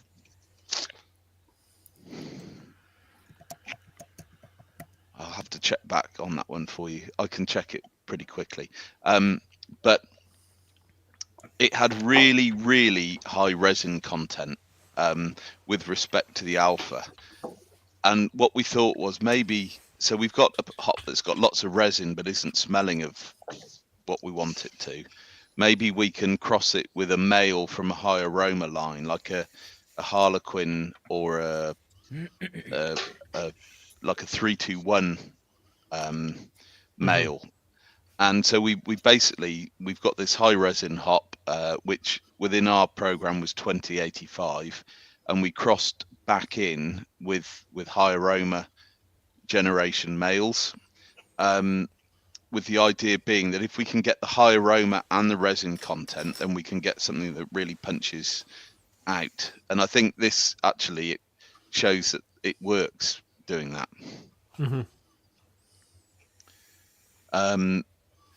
So that's another one that was at a relatively small volume this year. So I think we had about 12.5 kilos, and you had a decent fraction of that, didn't you, Rakey? I seem to remember. I think you sent us a couple of kilos of each of them. Yeah. So there will be, for those who wanted to know whether there'll be a commercial brew with this, there will be, but you guys were the first. Thanks very much for that. Yeah, we really, really appreciate you trusting us with these hops to kind of give you the feedback that we are giving, and more importantly, to just get to play around with something. The interesting thing to say with that, Chris, is I don't want to just speak for Will and Jon and Charles Farams, but like they kind of saw the benefit of what you guys did last time. Like for giving like a couple of kilos to homebrewers, we've presented now like there's been like 8 beers from you guys, 8 beers from the beer bores. You couldn't achieve that with a brewery. No, and consistently high quality beers. And that's important. And also, if we were to give 2 kilos to a large brewery, they're always going to want to. They're going to brew something conservative normally, because they've got to sell that beer. Whereas we really appreciate that you guys have really put it all out there. Whether it's good, bad, or indifferent, it's going to get a decent hopping rate.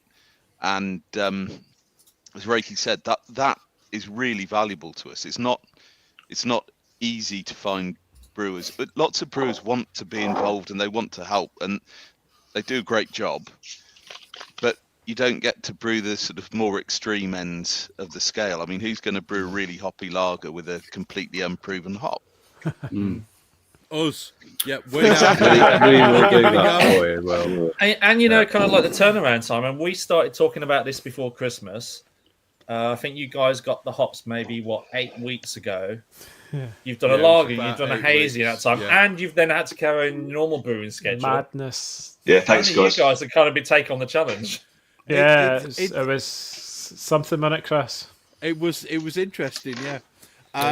For me, it was like I said last time when we did I can't remember the number of the other hop, but Melanie, I'm gonna call her. Yeah. 302. So Melanie 302. So when we did 302, I turned around and I said something which seemed a bit strange at the times, but like when you give the hops to home brewers, you're essentially taking part in like the distributed computing, the SETI model of like getting information like this, and you can achieve a lot with a smaller amount with using the model that we're using. So yeah, I definitely I can see where you're getting the value from it, but you have to understand this is an absolute giggle for us. We got to brew 2 amazing beers. We get to sit down with you 3 guys and we get to drink them, and we get to sort of pick apart every tiny little minutiae of these beers with absolutely no worry about criticism whatsoever, because we're all doing it. You know, it's like, oh, well, I get more apricot. Well, I get more of this. Oh, well, I get this. And Rakey's saying he's getting pear in everything. I've no idea where you're getting the pear from, mate. He had some pear drops earlier. I think that's what it It's was. the vape. He's been vaping, and it'll be a pear drop vape. Yeah, it'll be a pear drop flavour vape. But to be fair, though, and I will say this, when you vape on a flavour, it numbs your tongue to that flavour, so you don't taste it, rather than it being the other way round. Right. Yeah. You know, I think the other thing to talk about is the fact that, like, you know, the homebrewing community, you know, which we strive to be a big part of. Homebrewing has changed a lot. Like, you know, the investment in products, equipment, and brewing techniques, and learning and growing. I've never seen such rapid change, and that's just because everyone's like a sponge out there. They just got to say, "Oh shit, I need to try this. I need to do that," and it's just like you guys are like at the forefront of that. It's like, yeah, and you're leading it, and the quality of what we're doing now is way better than what we were doing 5, 10, 20 years ago. You know, absolutely, it is completely. I mean, Andy's rewired his house just so he could my garage. Don't even lie to me. You ran an Good for extra you. line in. Oh, I ran a new MCB, and then that ran out to the exactly. the So cable, this is what you're dealing with homebrewers. electrical engineer. If it needs to happen, it's kind of going to happen. His kids are on a giant hamster wheel 24/7, just running the power into the brewery. So that's Gary with the solar farm. Yeah, but I think those kind of like innovations and changes within the homebrewing community is kind of like what makes it easier for like our suppliers to say, actually, we need to take these guys seriously. It's like they're knocking out some good shit. Mm. Yeah, I think Brooks's comment about homebrewers now want perfection. We don't want a boots kit with the homebrew twang. No. We want the same beers that we can get from Verdant. We want the same beers that we can get from Track. We want those made in our shed with 0 frigging beer miles on them. Good luck. And absolutely, Harmon, yes, lockdown has a lot to answer for, including that's what I love. People with cats. That's what I love about this Will and podcast Jon to answer from for. Charles Faram. You know, Will and Jon from Charles Faram. They've embraced homebrewers. Like working with us, that's what drives us to do these weird, crazy things. Because homebrewers are like the start of the brewing industry. Yeah. And you've got so much capacity to be able to do sort of ad hoc experimental stuff like this, whereas commercial brewers don't have really that flexibility. So it's really good. Tied cash and tied. John, I really wish that you were on the 302 one, because we had 4 different beers with 4 different yeast in 3 different styles with 4 different grain bills. Whoa. And the information that we got out of that, the linearity and the similarities that we saw with ever so slight changes based upon malt influences and stuff like that. Will, it was amazing, wasn't it? It was really brilliant. good. Yeah, brilliant. You don't get that from like giving 5 kilos to a brewery. You get that from giving. I mean, we had 400 grams between the 4 of us. Yeah. And we produced 4 different beers that gave 4 different things, but all with a clear lineage throughout each of them. It was brilliant, and I think we're seeing the same thing now. We're definitely seeing the same thing with these beers as well. So yeah. Speaking of which, have we all managed to get the scores in on these two? I think We should. Yeah, I was done. Yeah. 373. Yeah, I'm done. Although I have to say, this is probably the first one where I've actually almost nailed both bottles. Oh, I was going to say, has anyone got a vibe for sort of like a single hop suitability for the first three varieties that we've looked at? For me, certainly 373 seems to be the best at presenting a really good hop profile. And I think most that's borne suitable out by the graph there. To be honest, so it's probably the one that's showing the most prominent, leaning into the tropical and stone fruit flavors and citrus as well. To be fair, Yeah. So very, very fruit forward. So this is for the lager as well, which I thought Andy's beer was really good. Obviously, I've maybe got one that wasn't optimized. You got a good one.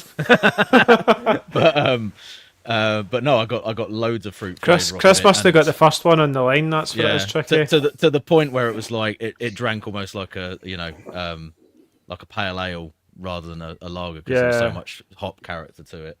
I thought Andy's was good actually. I liked it. Yeah. I got a bit of strawberry off of it actually. Interesting. It's kind of like it's definitely my favourite. Very sort of peachy strawberry kind of. I really enjoyed that, and it's a fairly solid scores there on all the sort of fruity descriptors for that one. And it also did very well with aroma intensity, flavour intensity, and overall score at 7.6, which was I think that's probably the best one so far for the lagers that we've done. And then if we switch over to the hazy, that one was leaning really heavily into the tropical and the stone fruit. Yeah. I think somebody mentioned in the chat that it might have been Brett that the saturated is probably really sort of helping that, and also pushing along the stone fruit. And I think with a hop like this, which for me is very much there's loads of peach and apricot and soft, almost creamy kind of fruit flavour to it. That stone fruit element really came out quite strongly for me personally, and it looks like based on the scores that was the same for a lot of other people as well. Interesting tropical kind of there on flavour, maybe not as much on the aroma. I kind of, with my descriptors, I think I put down papaya as a sort of tropical fruit note. So again, more of a sort of soft kind of creamy kind of tropical fruit flavour as opposed to like a brighter, pineapple or it definitely wasn't as harsh, was it? And a little bit of citrus, a little bit of floral in there. So that one got, again, very similar scores there. I think I did say, for me, I didn't think that the aroma was quite as potent as I'd have liked it to have been on the haze. I'm not sure why, because I felt like the flavour was there, and I guess there's a bit of a disparity in the scores on that one. But maybe that was just something to do with how I brewed that particular beer. But the scores were still pretty strong for that one and pretty consistent with what we got on the lager. Both of them put together, stone fruit seems to be sort of leading the charge there, and with tropical as well. So it was totally not a UK hop, was it? It was like this whole, it wasn't even close to a UK hop, juicy beast that I was like, this is going to come and save the UK hop industry. That was what I was thinking. I don't think that's a wild suggestion, Andy. I think this definitely presented in the most juicy way. Yeah. I will add that having now tried 6 of the beers, I think a lot of the beers would have benefited from more bitterness. Is anyone picking that up? Some of them have been quite sweet, haven't they? And it kind of I'd like to see more balance, but hindsight's a great thing, obviously. But I think with this one, because you've got the lager and the hazy and the Cascade Heritage, it's just like, I really want this to be bitter and piney, but it just works so well in that hazy, which like totally confuses me. And the lager, It's got me thinking. I need to do a hazy with some Cascade, Yeah. basically. I Maybe mash hop with it. Rich mentioned papaya, and I think I put papaya down in my 3 words. Definitely, to me, it's got that slightly obscure tropical fruit, no harsh notes to it, quite soft, pillowy. I put jammy down as well. I thought the beer was really jammy. I'd agree. I mean, maybe it could do with a bit more bitterness, but actually, I couldn't pick up a hop flaw in that. I thought the actual blend of aromas and flavors was really top notch. I was surprised by it. It took me by surprise. Rakey, who's in charge of the Malt Miller Homebrew channel? Is that Stiffo? Yes. Yeah, he's listening. He's just zinged you, mate. Oh, he's woke up. Good. He's woke up. Yeah. Good. Yeah. Whoever Final Gravity. It might actually no, it might be Rob because actually, like I say, I gave Rob the spare box. Oh, which was like the backup if something got broken. So he's got 3 of each of mine, then, has he? The most apple juice ever from a hop in a good way. Yeah, I just really, really, really enjoyed that hazy. I mean, don't take it the wrong way, Andy, because yours, I did like. But I think that hazy was an absolute banger. It was really good. I need the would you call it the bowl iTap one for the glass bottles and no. What you need that's is the what I've plastics. got. One of the just switch the system completely. Yeah, one of the Kegland ones, they work. But no, it was beautiful. So if that is Rob, hi Rob, but that 373 better get released, Will. Well, it needs to better go get through more. released. It's early stage, isn't it? Yeah. I don't care if it's early stage. John, you're on the mute. travel yet, isn't there, for that? So John, you're muted. I think it's a beautiful hop, and I'd like to have more beers with it. 22, that one was initially planted. Yield wise, it's not fantastic, but it would be acceptable. So yeah, there is hope for that one. Don't worry, we'll see what we can do. And I agree, the brewing, definitely, really, it was good. Great beers. Yeah, great beer, fantastic. Great Yeah, beer. Yeah, I'm really rather. Right, let's get another 2 glasses out. We're nearly there, guys. Boom. I'm gonna have to clear a couple of glasses for this. I'm gonna need a fucking run on the dishwasher all on my own. No, man. So it's my nipple and Andy's hazy pale. Chris's nipple. Yeah, my nipple. Let's hope it's bitter. Let's hope this one isn't oxidised. Oh, it's got crown caps. It should be good. Oh, this is Chris. Mine's not oxidised. Yeah, Chris's one. Yeah, it looks beautiful. Seriously, Andy, the amount of entries that we get in homebrew competitions that use Cooper's bottles and they don't change the lids, they oxidise. They normally get thrown out. Say that again? Do you reuse the lids or do you put new lids No, on? it's brand new bottles. Well, you just need to tighten them up. Right, okay. I have it on very It's not strong enough. It's not just the lids though, Rakey. There's a video on Dude's Brews you want to go and check out. Yeah, there's also an episode of the podcast, Tricky, isn't there? And a whole episode, follow-up episode on the pod. Yeah. It's plastic. We found you've got about a week, and then it just goes. Basically. I went science mad on that episode. It was awesome. They generally do seem to be the weaker of the entries. I love Cooper's bottles for the ease and just being able to put stuff into a plastic bottle rather than having to. Wow. Oh man, this CF310 is a strange beast. It's really interesting. Genetics are great. Bit of intrigue, and it can do some really, really good stuff. Why is Chris's beer so much darker? Because it's got Chris, Vienna why is your in it. beer so much darker? Mine does. Oh yeah, it does look quite a bit darker, doesn't It's it? got Vienna in Yeah, it. that's the last lager. This is this lager, and they're all the same grist. So Yeah, it's I not don't know about how the you've Vienna. done Yeah, it was all you- delivered from the Malt Miller, wasn't it? Are you practicing hot side aeration? Absolutely, yeah. I've got like you know those handheld whisks. I always give the fermenter a good whisk before I keg it. Oh, it's one of those. It's one of those paint mixers, isn't it? It is, yeah, totally. Yeah. I like a good vortex. Oh, I don't Chris know. is smelling that. Well, we started. So wait, it's Chris's Lager. lager. We need to get through this. We need to get through hazy. this. Come on. Andy, your hazy 310. doesn't look oxidized. So that's good. Yay! That aroma is right. Okay, let's get down to some stuff. What are we on at the Chris moment? is Are we aroma, on the man. lager? We're on Yes. your the lager, Chris. The lager, Okay. and then the I can see why hazy- you've been creaming yourself over The this one, aroma mate. is. I've got punchy. 3 pints left of this. Well, you've nailed the keg. No wonder. Oh, I've got literally 3 pints Oh, left. this is great. Well, can I just make a request? Do not talk about the history or the lineage of this until we've done all the scores and stuff.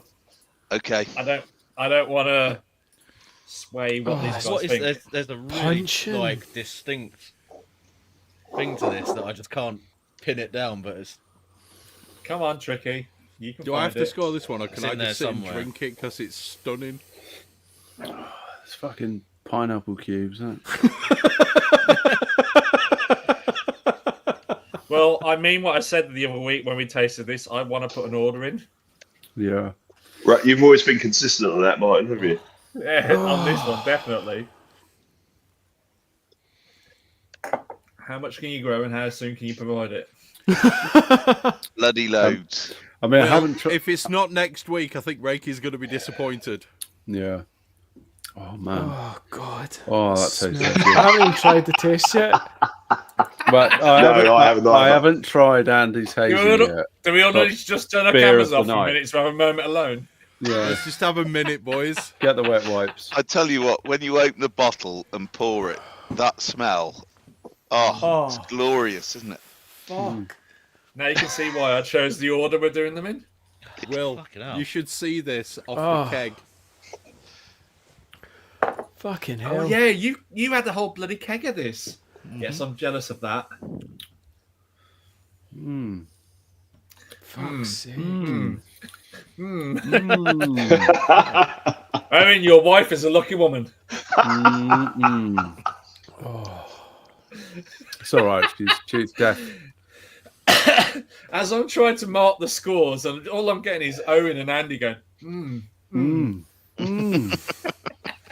Guys, This Like, is hide, the- it's going to be like an episode of Don't Nigella. influence the scores through your sexy mumbling, guys. Come on. guys, just hide your Chill cameras out so a all we bit. get is the video. Just let us get the audio. We don't want the visuals, okay? That'll be worse, Chris. Come on.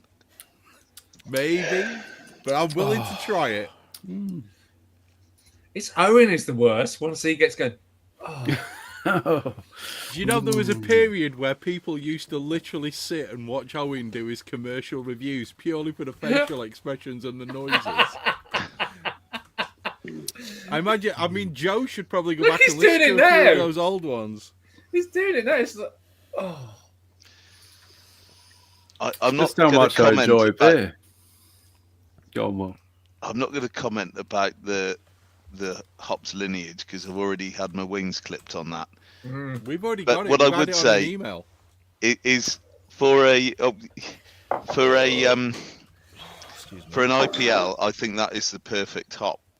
It's stunning. Honestly, if I ordered an IPL, that's just beautiful. It's got everything you want, isn't it? It's Yeah. absolutely fucking banging. Oh, fuck. Are you a bit pleased with that one then, Chris? There's It's a reason been- why there's 3 pints of it left, Will. Well, he's Let's been. put it He's, that way. we had our planning meeting was a week and a half ago, and he was Yeah. just raving about it, and I was like, Yeah. it's all right, yeah. Yeah, it can't be that good, surely. Fuck's sake. Fucking is. It's the bomb. It's I very think good. I vaguely remember when Rakey sent the kind of high level rubbing notes, and it was like, what was it, pine and pineapple or something like that. And Chris is not a fan of pine. Let's put it that way. There's not a lot of Yeah. pine Chris in was, this. Chris was like, for fuck's sake, why have And I then got he the chose- pine one? And now he's like, yeah. I'll be honest, Rakey, I did have Thug a good life. bitch about this one. I really did. Really? I I think did. this one I gave the least amount of information about, because actually I got the least amount of information until drinking with Will and Jon a couple of weeks ago, and then Will spilled his guts about all the history behind this, and I went, yeah, that makes a lot of sense. And that's why I don't want him to say it until after we've all done the scoring. Right, okay. 'Cause- Massage parlour is a name. I think that's brilliant, Teddy G. Yeah. Happy this ending. Is one of those, That's what it should Yeah. be called. Happy ending. This is That's a one of winner. those. This is one of those hops that's kind of in the perfect beer with the perfect grain bill, and it's just been made. I Yeah. won't take any credit for like the skill because clearly I don't have any. I can't make anything hazy. But my God, this is the perfect hop for this particular style of beer. No, This is lovely, just perfect. Chris. Lovely ferment on it as well. It's everything's supported the hop to present itself really, really well. Love it. You know, I would say that the thing that really lifts this, I can't see this working as well in a Pilsner. I think personally it's the Vienna. And it just that hint of everything that kind of just lifts the hop a bit above where it should be. And it's probably the way that I put it into the whirlpool as well, so. Fucking hell. Like, you smell mine and smell yours, and it's I know. like two worlds. I can't choose between the two of them. I absolutely love both of them. Oh wow! I've just smelled Andy's. Not started that one yet. We like to start I was Andy's. going to say beer of the night on Christmas. for it, Will. but Now, Crack on. now I've smelled Andy's. I just cannot choose between the two of them. They are just both absolutely gorgeous. and delicious. Oh, Hold on, there's some more umming and ahhing coming. Ooh, are. Oh, Yeah, I Come on, Owen. apologise to anybody who's Come on, Owen. listening to this because this is Owen's one of those. sex face. Yeah. Oh, you have to watch this on YouTube because it's Owen's climax face that's the best thing. You guys need to just put out a video of just Owen doing his sex face, just as a kind of like. We'd have to have an OnlyFans account for that one. Exactly, Rachel. there We you don't have go. one yet. We don't have one yet. It's too. We It's can make a lot of Rakers, money at that. It's too raunchy for YouTube. We get banned. Man, If I did my cum face, we'd instantly get banned from YouTube. Come on now, give up. I hope this kind of explains why I set the order the way I did at the end here. Because if we'd have gone numerical, everything else would have been a disappointment. Well, yeah, if we'd have started with this, it would have just been a aye. Great short brewing, guys. evening. Great brewing. I have to say, 373 is legit. I like 373 a lot. Yeah. Yeah. No, there's a reason why that keg's been absolutely ploughed in the way that it has been. Yeah, no wonder, Chris. Ploughed it like a field. Mate, if I'd got that on tap, it would be gone in a weekend. Well, weirdly, I had some friends come around for a barbecue, and all we had was chicken, burgers, and sausage because it was all I'd got out. It was very last minute. And I had to tell them they weren't allowed to touch tap 5 after the first 2 hours because I went down and I lifted up the keg and I'm like, oh shit. Calm down. Move on to tap 2, boys. Always a good measurement when it's getting nails like that. It was getting absolutely nailed.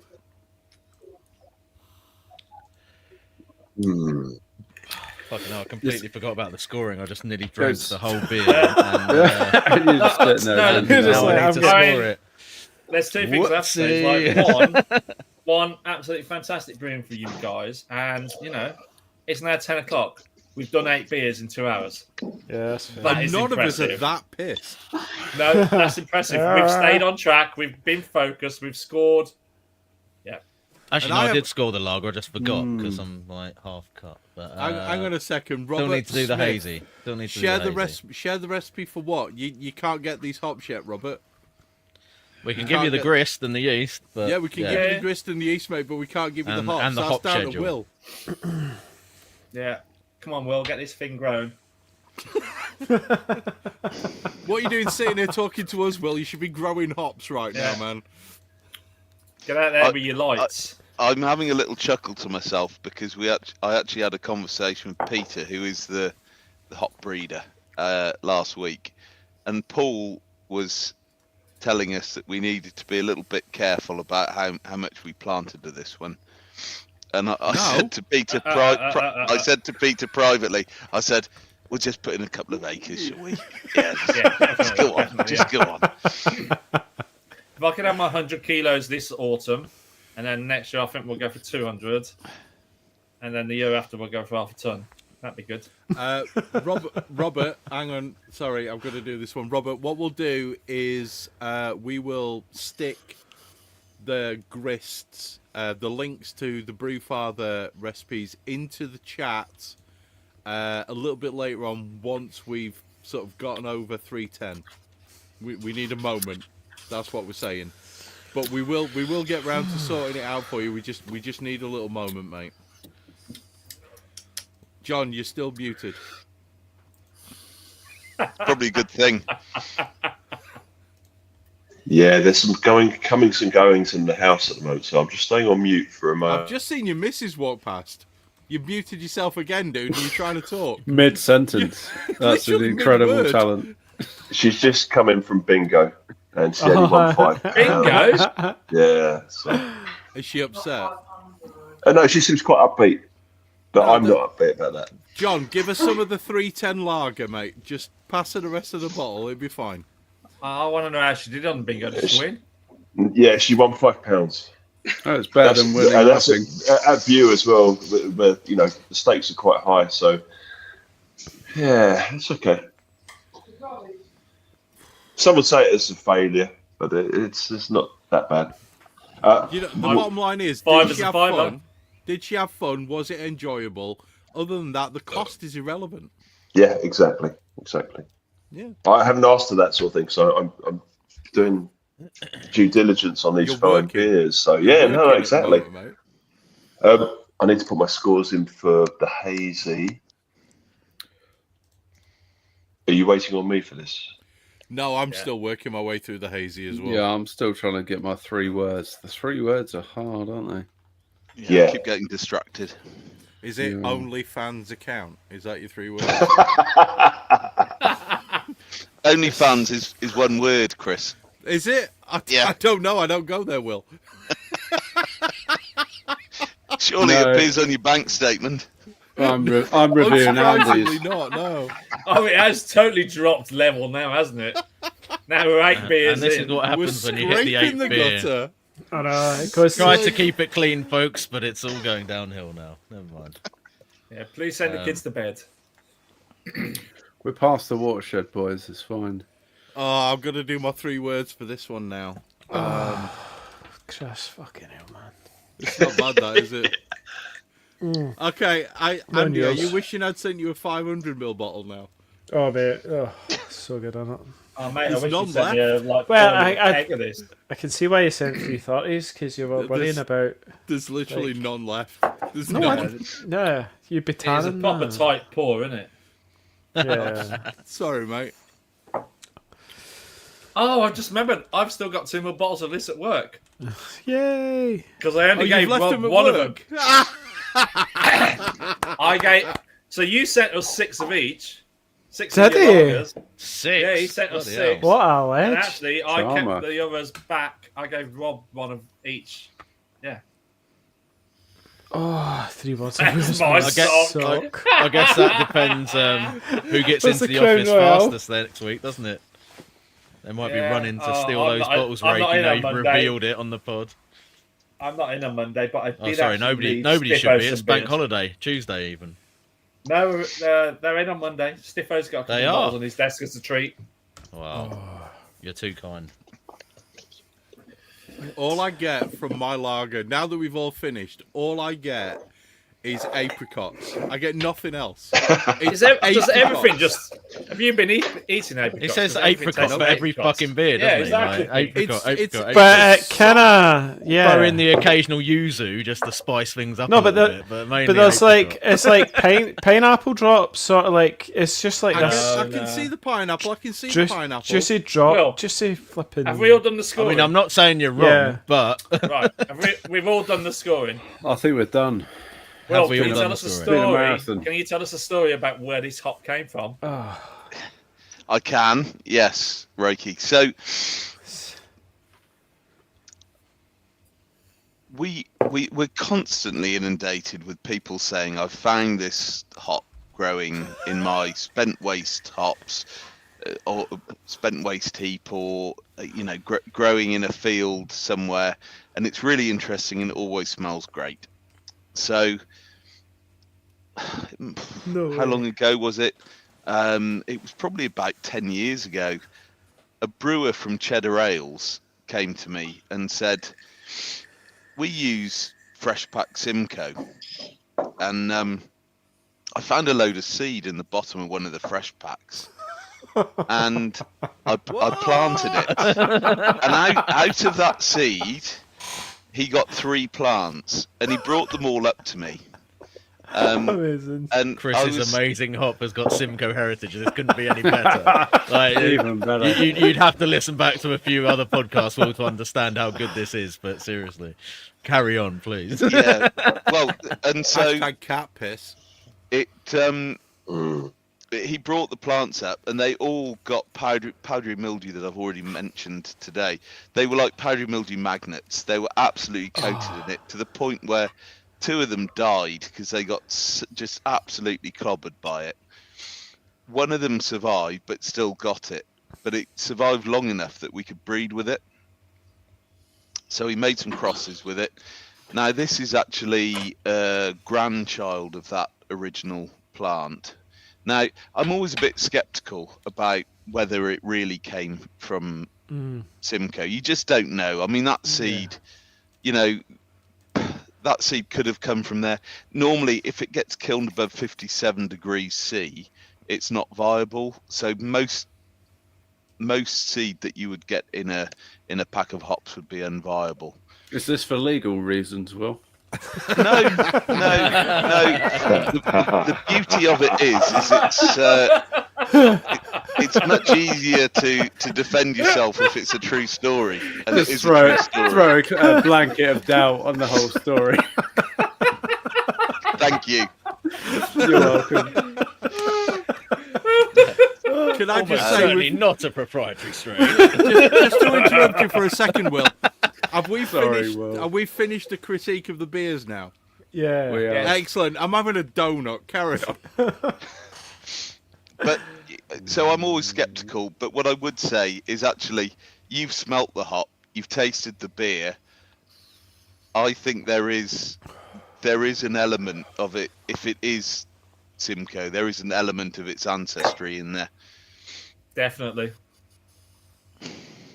I mean, when we tasted this with beer balls a few weeks ago, it's like everyone went, "Fuck, this is Snoop Dogg. It's like dank. It's like Simcoe." And then one of the guys went and bought a can of a pressure drop tugboat, which is a Simcoe single hop, and it's like, yeah, that's it. That is it. That's this hop. Seriously, you grow this shit. Yeah. I'm buying it.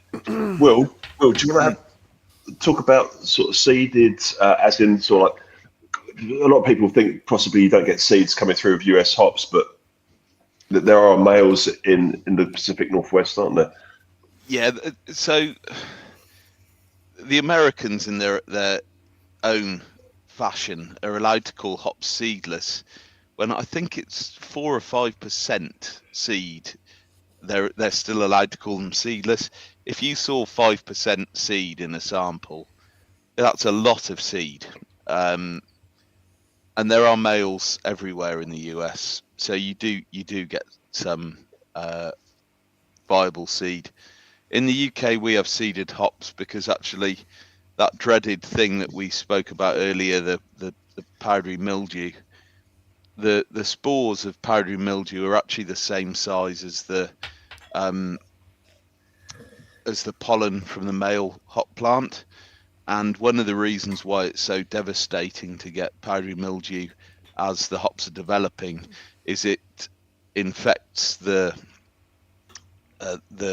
female part of the hop flower, and there's no waxy cuticle on it because it can't have a waxy cuticle for the male pollen to land in the receptacle and fertilize the flower.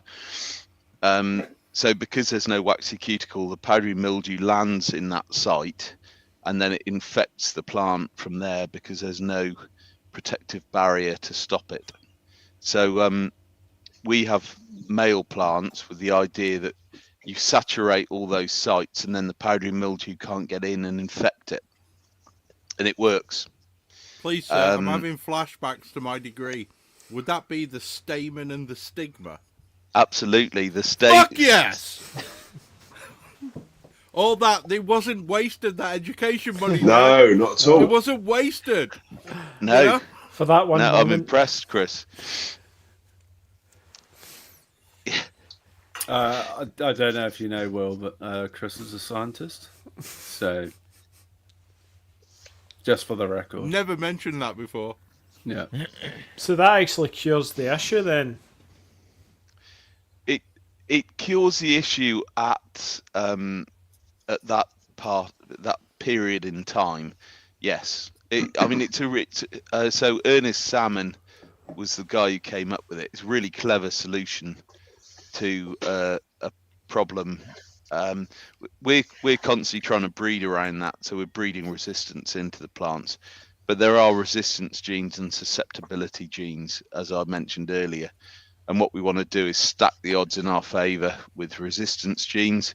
And then, yeah, if you have males that saturate the receptive parts of the stomata, you then won't get the problem.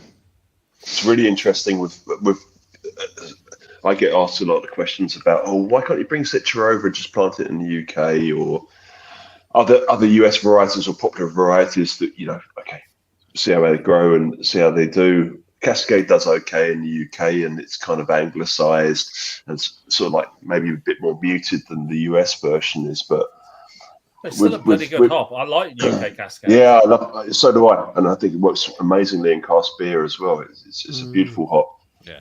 But we've had Centennial over recently in the UK, and it's been absolutely mullered by the funguses and things that like to predate on hops.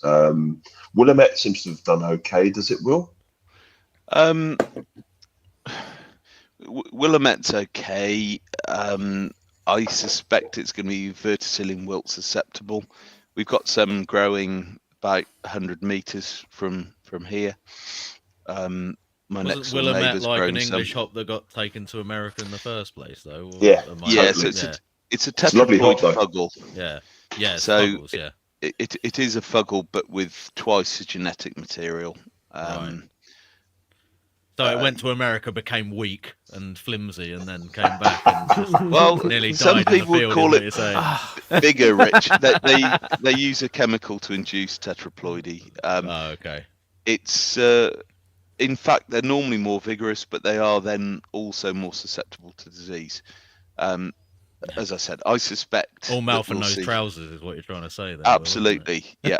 That's exactly what they are. John mentioned growing Citra here. Citra is proprietary, so you know without the permission of the owner, you wouldn't be able to grow it over here. But also the breeding of Citra. It's mostly European varieties, believe it or not. It's like Brewer's Gold, Mittelfru, Tettnang, East Kent Goldings. All the stuff that you don't expect to get this big tropical fruit. Yeah. No, Unless you from. put crap loads of sun on it. but well, yeah. it's mum and dad were brother and sister, and it sort of has produced quite a freak, shall we say, A Andy? mutant child, yeah. Yeah, and I so Oh, it that's has. 310. So sometimes there's benefit to inbreeding, is what you're saying. Incest is best, boys. Incest is best. In hops, it's okay In because hops, we're maybe. looking Not for the wider conversation. But... yeah. We'll swerve in that. So, should we go Yeah, to well, the? keep going. Well done, sir. Let's do the chance, Um, Rich. Let's do the chance. Come on, Before we let's get go. into this specialist subject. So that Wow. is Okay, so, the right, 310 310. lager, and again, kind of similar to the 373. It's really, leaning heavily into this side of the chart with the citrus is coming out on Yeah. top. tropical, quite close. Well, stone fruit, almost similar sort of score. Yeah. Quite a bit of floral on there as well. So I think maybe if we were going to say there's some, UK sort of element to it, you could say they've got that floral score. But other than that, I don't think there was much that we would say would With be respect, Tricky, there's nothing on the top half of that. Yeah, I was going to say we're not hitting anything earthy, garlic, spicy, herbal. A little bit of herbal, but yeah, not much. A little bit pininess, I guess. But yeah, and I think the scores underneath it are the ones that really set this one apart from the others. Oh, so 9.5. Massive on the flavour score.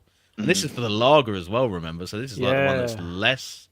But it's hops per litre or whatever. Yeah, they're 200. But yeah, I mean, to be fair, like that was top work, Chris, because that expressed the hop so well in that beer. Beautiful. That was exquisite. Beer of the night. Yeah, 100%.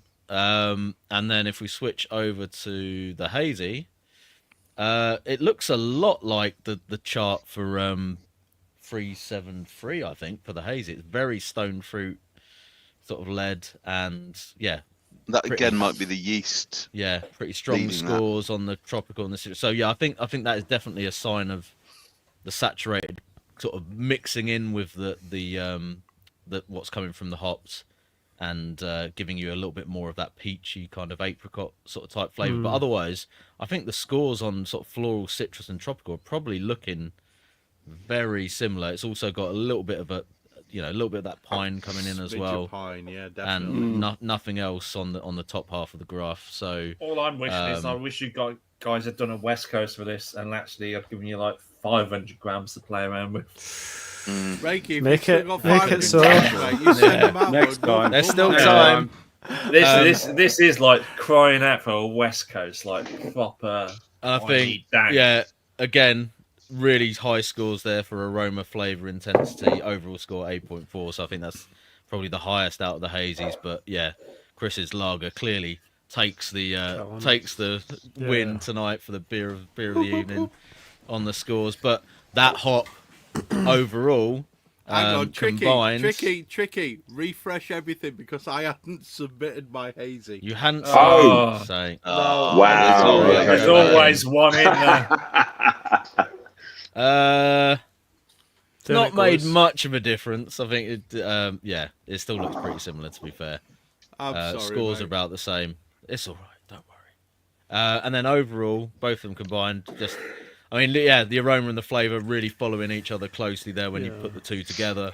Very closely, weirdly and enough. it's redlining on the overall scores there for enjoyment for the two beers together. Still up into the 9 and above. Very high scoring on the aroma and flavour. So I think there's a pretty clear verdict. And yeah, Martin, you were right with the ordering of those hops because it's been definitely. just stepping it up one after the other there. So yeah, awesome, really good. That was a whole big old pile of fun, was that?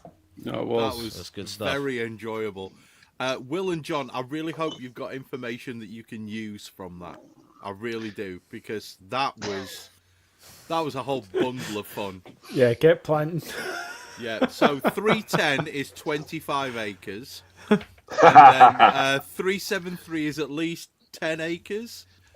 And that was pretty awesome, to be fair. I said to the boys when I drank 310 for the first time, I said, this is a brilliant hop. And Andy agreed with me. He said, yes, this is definitely a brilliant hop. But I have to say, 373 ain't far behind. That's a great hop. That's a real awakening tonight for me. That was a good one, that was a good one. Yeah, as a bit of a kicker, 373. 310 would probably be the highest yielding hop in the UK. Oh wow! Do it. Done. Wow. Well, that's a happy coincidence there, isn't it? Get some more fields, Will. Get some more fields. Yeah, we're gonna make some money.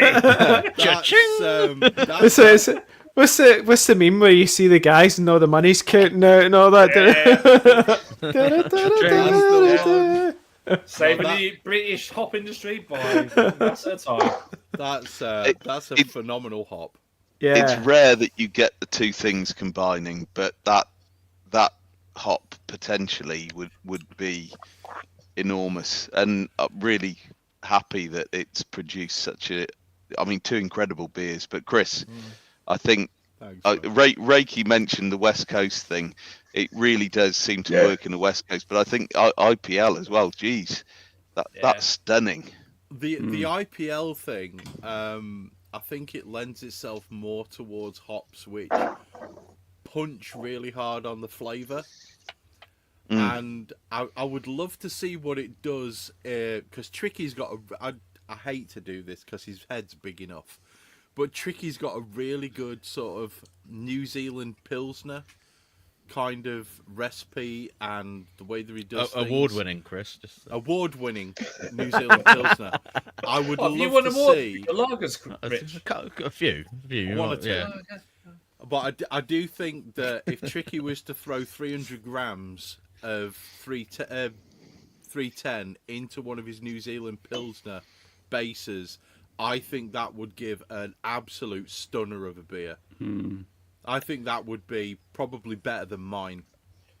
I might have 300 grams left, but at the moment there's a bidding war going on. Brett's really trying to wingle out the last of my experimental hops. Okay, Rakey, do you want another episode? It depends. It's like if you want another episode, then send it to Tricky, because I reckon, honestly, based on what I've had with mine, I think Tricky's New Zealand Pilsner recipe would give that hop a true shine. And it would, but I get a lot more beer mail off Brett than I do off Tricky. Yeah, he's got wonderful soft. We might be able to step in and bridge the gap. I see how it goes. Okay, all right. I do love Brett. He's a nice guy, and Brett knows how to butter his bread, doesn't he? Look he at him. certainly does, yeah. And that Brett boy knows how to oil the wheels. And more importantly, Brett has an OnlyFans account. So, yeah, we're golden on that one. He probably doesn't. He probably doesn't. I'm making that up. He's charming up in the comments. Hey, to be fair, I don't need 300 grams for the New Zealand Pilsner, so we can split it. Right, we'll try and sort you both out. I would really love to see what Rich can do with this, like in a West Coast style, or wherever else you want to go with this. Rakey, we tried West Coast, didn't we? With beer bores in Twickenham, and that was just like rocking. Yeah, it was legendary. It was awesome. Yeah. And then who was it who brewed that? Where's my notes? We had Ollie Edmonds did the East Coast, and Simon Thompson did the West Coast. And basically, the comments just say, "Hello, Simcoe Pine and more Pine, dank Snoop Dogg." Yeah, it was great. That's why we put this beer at the end. Wow. Yes. Do you think we're at the point where you're on mute, Chris? Chris is rapping away, but he's. I've done a John, haven't I? Yeah. I've Johned you it. have done a John, man. I've Johned it. All I'm going to say is I really hope 310 makes it through all the hurdles and makes itself to the point where it's going to be released. Yeah. Come on, 310. All I'm waiting for is Will to tell me when I can place an order and contract it. It's special. It's special. 373 definitely. And to be fair, I'll take some of that. We're sleeping on 383 because the old school sort of American sea hop nature of that was very, very good. It was very, I'll tell you what, good. if you were going to do that West Coast Pils with UK hops, you put a little bit of that mixed in with the 310, I reckon that could be interesting as a combo. Start the boil, and then, wow. Yeah, exactly. Have that hot side. John, Harmon's still at it. That's what I sorry, do. Will. He's direct messaging. He is. Come on, man. Next Send me them harvest, hops. Send me them Will, hops. we want Send me me hops. Send me 383 and hops. 310, please. Yeah, we're talking we're sort of like we haven't mentioned 321 much recently, but we mentioned Moot earlier in the evening. Aha! And Moot's brewed a Vienna lager with 321. I've just finished it off. It's absolutely amazing. Wow. I think 373 and 310 just seem to be very accessible. Just tick all the boxes. 321 is going to be there. It's going to be really interesting, and there's going to be lots of really good craft brewers that are going to want to use it, I think. But it's not necessarily going to be everyone's cup of tea. I don't know. I think 321 would pair very, very well with something from New Zealand, something with like a lime, like a Motueka. Motueka, yeah. Just needs that kind of limey touch to lift it a little bit, and then stick it in a saison. I've got no idea, and I don't want to talk about it because obviously Rich has now just gone for a pee or whatever he's doing. There is a little bit of these hops left, and we know how Rich is kind of like good at analysing these things. Yep, definitely. So maybe there's another episode where actually we send the remaining experimentals, because now, you guys went into this totally blind. None of us knew how they were going to taste, what they were going to taste like. Definitely, but actually, maybe now he's got the analysis. Rich could come up with a recipe for these hops with other hops, and do, how he feels they're going to play well with others, type of thing. I think we It'd be analyse interesting, them. couldn't it? Yeah, good idea, Rakey. And we almost analyse them. Yeah, we almost analyse them as part of a brew, not a smash, or no, it's not a smash because we didn't use single mash, but not a single hop beer. But we could almost say, how do these play in the real world with other hops, and like how commercial are they in that sense? That's a I think that is the next step. Yeah, I think that is, and I nominate Rich for that. So let's all nominate him while he's not here, and I think that's a perfect chance to do that. He's got Thank you very much, Rich. Yeah, all in agreement, say aye. Aye. Also, you've got to remember, Tricky edits this, so he's going to hear it anyway. No. But everyone who's watching live, they can also be witnesses. Yep, absolutely. Sorry, Brett, absolutely. you might not get the ones you wanted, but I'm going to say, if we can sort it out with Tricky to do that. Aye. Do you know what? I hate to do this. Did somebody say my name? Hey, Rich is back. I think I'm going to have another pint of 310 off the keg. God. So who's going to break the news to Tricky? Let him find out when he edits it, Rakey. It's all. Okay, What? so when he watches it back, okay. No, tell me now. What's happening? You're giving it all to Brett, aren't you? I'm not getting any. Tricky, we've nominated you to do some more brewing, which we know you love. So, kind of got a plan that, like, the remainder of the experimental hops I've got left, instead of giving them to Brett because he just keeps sending me beer mail, and I love the boy, because now you have an understanding what the taste and the flavour is with all your Guys, recording. the keg's just kicked. Sad times. Sad times. Oh, that's karma, Chris. You can take these to be hops. fair, after all that bragging, I feel like they deserve that. But sorry, go on, mine. Is there any 310 left, Rakey? You could take these hops and you could then put them in place of a recipe of where you feel they feel suited, and actually come up with like a real world use of these hops. And then again, we do another review and judge of them. Oh man, I can't believe that keg's just kicked. I'm Just done. get kicked. I'm going to need to come up 310 with, and 373. I'm going to need to come up with some sort of bulletproof packaging option to send them to you this time, though, Rakey, because I don't think I can cope, emotionally with another box that gets Tricky. Have you got thrown enough off a cliff by the Royal Mail. Have you got enough of those condoms that are I've got two of those, haven't I? So I can use those. I can send you some more of them, mate. You could hand deliver. We could do a video when you come down to us. We could do a video review. It's a bit of a trek, but yeah, maybe. The Hop Edition podcast live. Yeah, on the road. It'd be like a really shit version of the Grand Tour or something, wouldn't it? I can't believe the not so Grand Tour. Yeah.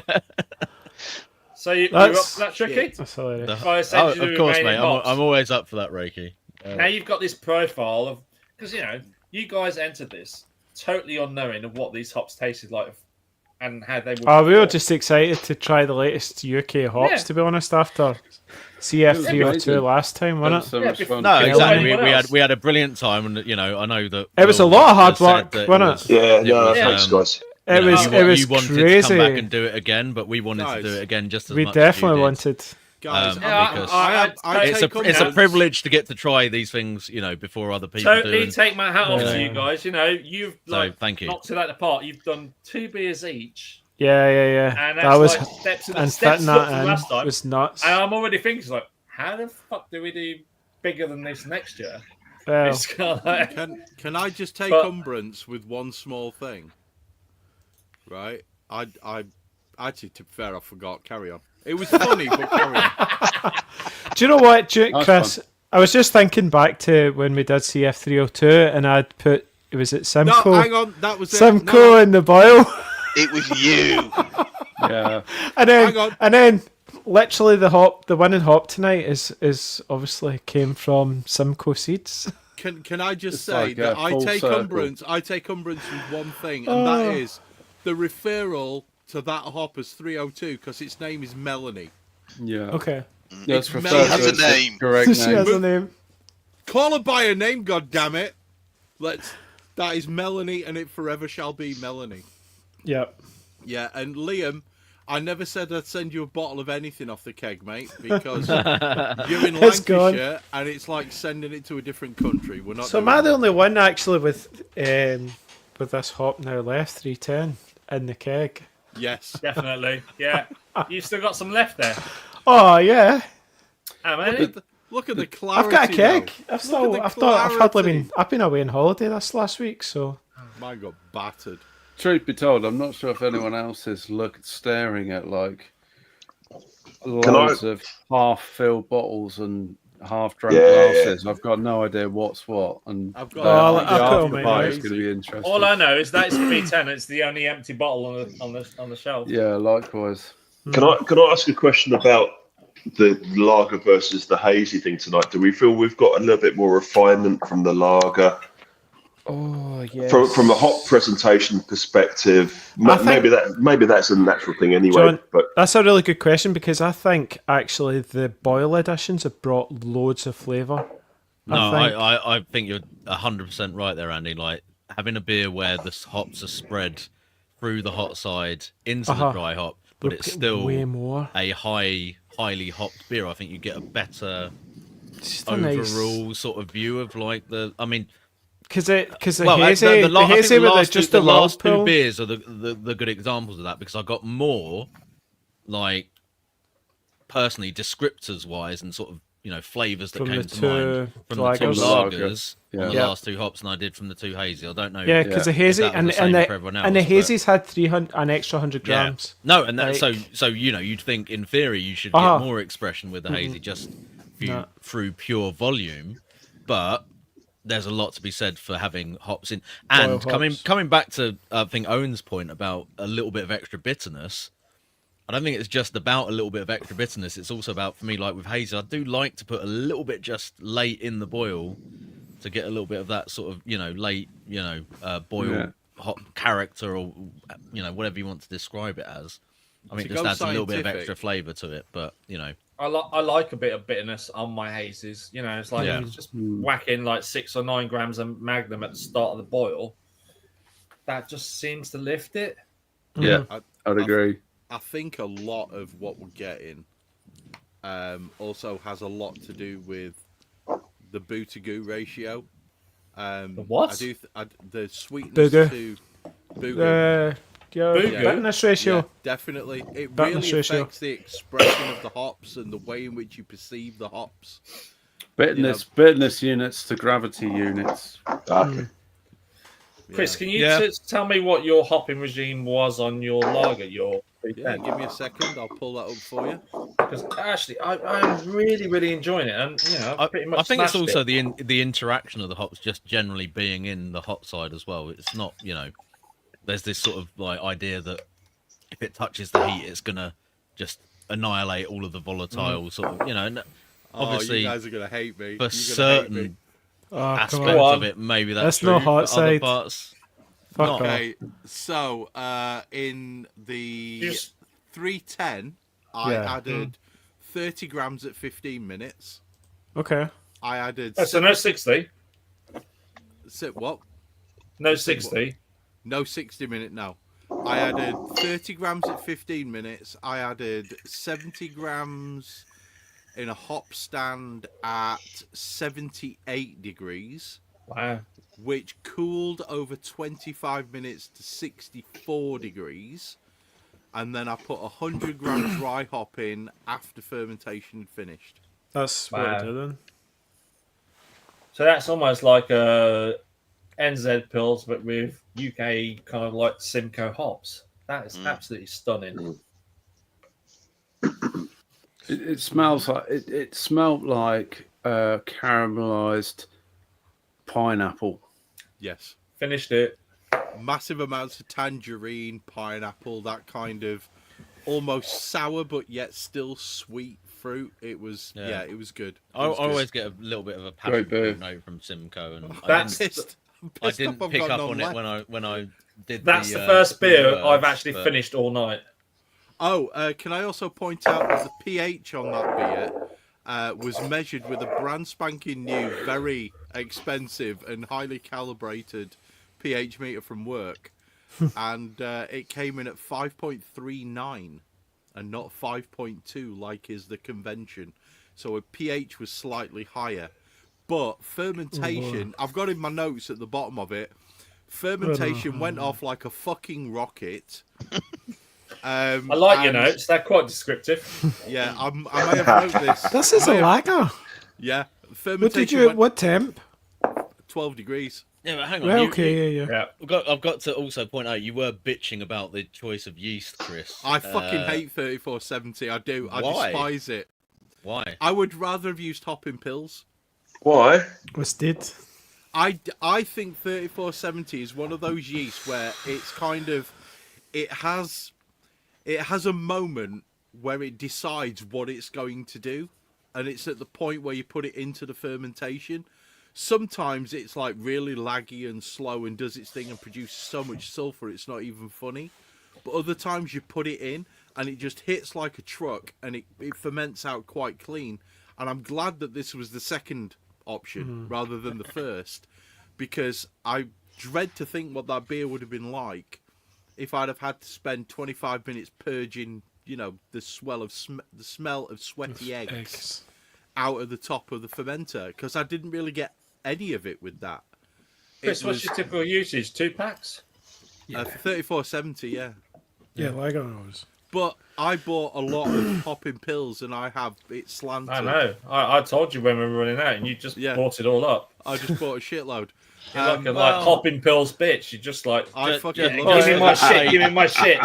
For the sake of balance, I don't tend to use the dried versions of that yeast because I always think I get much better results with the Y yeast 21-24 equivalent personally, and I like to build starters so that I can overbuild it and go pretty much to what would be, I don't know, in most cases sort of 3, 4, sometimes even 5 packs of dry yeast as a liquid yeast equivalent. But 21-24, which is supposedly the same strain as what I use to brew all of the New Zealand Pilsners and the Smells Lagery recipes and pretty much everything that has done really well for me. Hey, it'd be a boring world if we were all the same, wouldn't it? Oh, well, no, that's what I'm saying. Your mileage may vary. Do you know what I mean? So absolutely. Rich, that's what I love about you. You're giving little insights into like why you are so successfully winning these awards and producing such high quality beer. Now, I've had some. He was blowing all the judges. Look,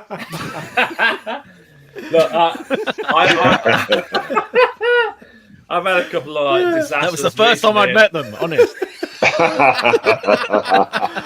I've had a couple of disasters recently, and literally I just like thought, no, fuck it, I'm just going to spend an extra £4 on an extra packet of dry yeast. Oh, please, let you pay for your yeast. Give up. Yeast is not free, mate. Yeast is not free. I have to pay for my yeast. Oh, Rob's listening. It's not I was free. brewing. I brewed yesterday. I brewed a West Coast for up and coming video because I didn't have time to brew it at work. I had to brew it at home yesterday. And instead of just throwing 1 packet of lax in, I thought, no, I just want to give this the best chance possible. So just put 2 in there. Yeah. Yeah. I want this to be done in 7 days. So put 2 out of interest, how many people did use wet slurry or as opposed to a dried? We all use dried. John, seriously. For this was all dry. John, seriously, I used to be like a total. Why are you using dry yeast? Wet yeast. No, totally. Just out of curiosity, I know that dry yeast is great. I used to be literally. I would only ever use wet yeast because there's so much variety. There's so many. Yeah, that's changed. That game's dry changed. yeast, and that last like 3 years. Oh, it's ridiculous. Has absolutely leaped forward, and it absolutely blows your mind that you can buy like. Well, WAC's played a big part of that. No, I mean, I will qualify that. It's really just with the lagers that's still my preferred thing. Like everything else, I'm like, well, why would I bother if I can just put saturated or whatever it is or Mona. There's so much choice with like dry yeast now, and it's not really like I can't recently, find. Haze Heaven. There are some perks like working a Malt Miller. You get a block. Yeah, I mean, if I had that amount of dried yeast, I'd just be like, and you can let it rain. You can dose it how you like, especially on lagers. But like, seriously, it's just like lax and Haze Heaven. Oh, totally. But still, I would say there is something for me anyway. In my experience, there's something in like that particular wet version of what is supposedly Vine Stefana for me works. Magic, so that would be just. I mean, there are still some wet yeast that like you just cannot find a dry alternative to. 1469. And we all look at the charts and go, "Oh, that's the equivalent of that, and that's the equivalent of that, and that's the equivalent of that." But when you put them into practice, quite often you get massively different results. Yeah, sometimes they're just a cousin, sometimes they're brother. And look at all the yeast that are supposedly Sierra Nevada, Chico yeast. And like USO5 is not the same as Brian 97. It's not the same as the, the White Labs, West Coast or whatever. They all are very, they might have originated like way back from the same source, but they've gone to different places. I'm fairly sure that Sierra Nevada and Brian 97 diverged about 30 fucking years ago. Well, to be fair, Dynamite East. Laumond, Andrew from Laumond did come on and literally said to us, it's 100% isn't the same yeast. It was like different. He said it was Ballantines or something like that, and there are variations in Brian 97. Yeah. Fucking Brian 97. Maybe those two breweries took the same yeast at the beginning, and then it became something different. Yeah. In their We've all seen it. We've all seen it with London Free. It's like Verdant. Yeah, 100%. London Free. They all kind of slightly mutate. But you just have to find. Well, we were talking about this a few weeks ago, Rakey, when we were saying about on the internet they'll go like, oh, London Fog is their version of London Ale Free, and this is Saturated is their version, or Y Yeast have their version. Put the two yeasts together and just ferment them next to each other. They perform completely differently. Like, absolutely. Haze Heaven was trying to like climb out of the fermenter and eat my garage. Oh mate, I had that, and I couldn't believe how much krausen there was. But to be fair, I also had that with the White Labs dry London Fog. Yeah. John's having a laugh at this. Oh, that's just fair, didn't it? No. John's having a good laugh, but the bottom line is, mate, we have had so many experiences with these yeast that you would not even believe. Like, there are certain yeast that you drop them into a fermenter, they come out of your airlock, they escape from the spunding bottle, and they literally try and ferment whatever it is that the room that you're fermenting stuff in. They're crazy. Some of them are just nuts. What's that high voltage? High voltage, Jesus Christ! I'm fairly sure that's what cost me a fermentation fridge. Is high voltage. Yeah. It's just mad. Some of these yeasts are just crazy. I'm glad that we've got stability within hops. I'll be honest. I am. I'm glad that there's some stability within it. It's like what you see is what you're gonna get, and it's all gonna be wonderful. And don't worry, there's no differences between this and this. It's all fine. And then you got yeast, and it's like, fuck you, bitch. I've got an axe, and I'm taking it to whatever you're fermenting me in. They're crazy. They're absolutely mental. So yeah, and that's not necessarily new products to the market. I mean, S33, Belgian strain, ferment like a train. You've got New England IPA, sort of like standard, maybe Lallemand strain that will take maybe sort of like 48 hours, 36 hours to actually establish and start doing stuff. So it's, And then you got yeah. Voss that's finished in 36. Yeah, totally. Absolutely. Yeah, it's mental. So, yeah. Will, do you get what you want from that? Yeah, it's absolutely fantastic. Thank you, Chris. And I know that's a rather smug question from you because you know full well that I got what I wanted out of that. Exactly what you wanted. Yes. I will send you, just to get this one out before I forget, because I'm drinking a lot of beer tonight. I will send you an email on Tuesday morning and we'll organise a date. Something that's good for you. I was talking to the head of biology and she said, "Oh, that sounds interesting." I'm like, "You haven't met this guy yet." You've This oversold guy's me, Chris. awesome. No, trust me, the biology department is just going crazy for somebody to explain things like this to them and the whole genetics behind hop crossbreeding. So it's Chris, gonna is be that why you awesome, do man. everyone on the first date? No, only Will, because he's bigger than me. If we can get kids interested in biology as a career after school, I think if you can it's gotta be convince them worthwhile. like it has a real world link, That's what a it massive is. win. That's what it Yeah. is, Reiki. It's everything is so abstract within education that having somebody come on and say, "Do you know what? All of these alleles and these, what are they called? The little 2x2, the something or other squares. I can't remember. It's been a while. If you can get them interested in, well, this has an effect because it leads to this. That to me is a great thing. And also, the beer industry as a whole, from top to bottom, Alex is coming in to do a chat with the kids. Will's coming in to do a chat with the kids. If we can give them another avenue post-degree or post-A-level where they can go and utilise the qualification that they've got, and more importantly, we may end up with some absolutely crazy good brewers or some crazy good yeast growers or some crazy good hop people. That's a good thing for the beer industry, and that's my point of view from this. There's no such thing as an unselfish act. I'm doing this because I want the beers that are going to come out of breweries in 5, 10, 15 years to be absolutely phenomenal the way that they are now. I think there's a massive angle for just using, beer as an educational tool, not in the sense of giving students beer to drink, because I am in Leeds, mate. That's not the it depends on what part of the country you're in as to how you would approach that. But on a serious note, like obviously biology wise, there's clear things, but the whole history of it, like the and the development of just the discovery of yeast, and all this kind of stuff. Like historically speaking, it's got so many links to vital developments in scientific, theory and understanding of everything really. And it's if you tell that story, almost like the story of beer fermentation, and then you go into hops, and there's it links and expands out into so many different interesting topics that you will need more than half an hour, Will, because you could go on all day, couldn't you? Like easily. There's just so much that you could do with that. I think showing kids,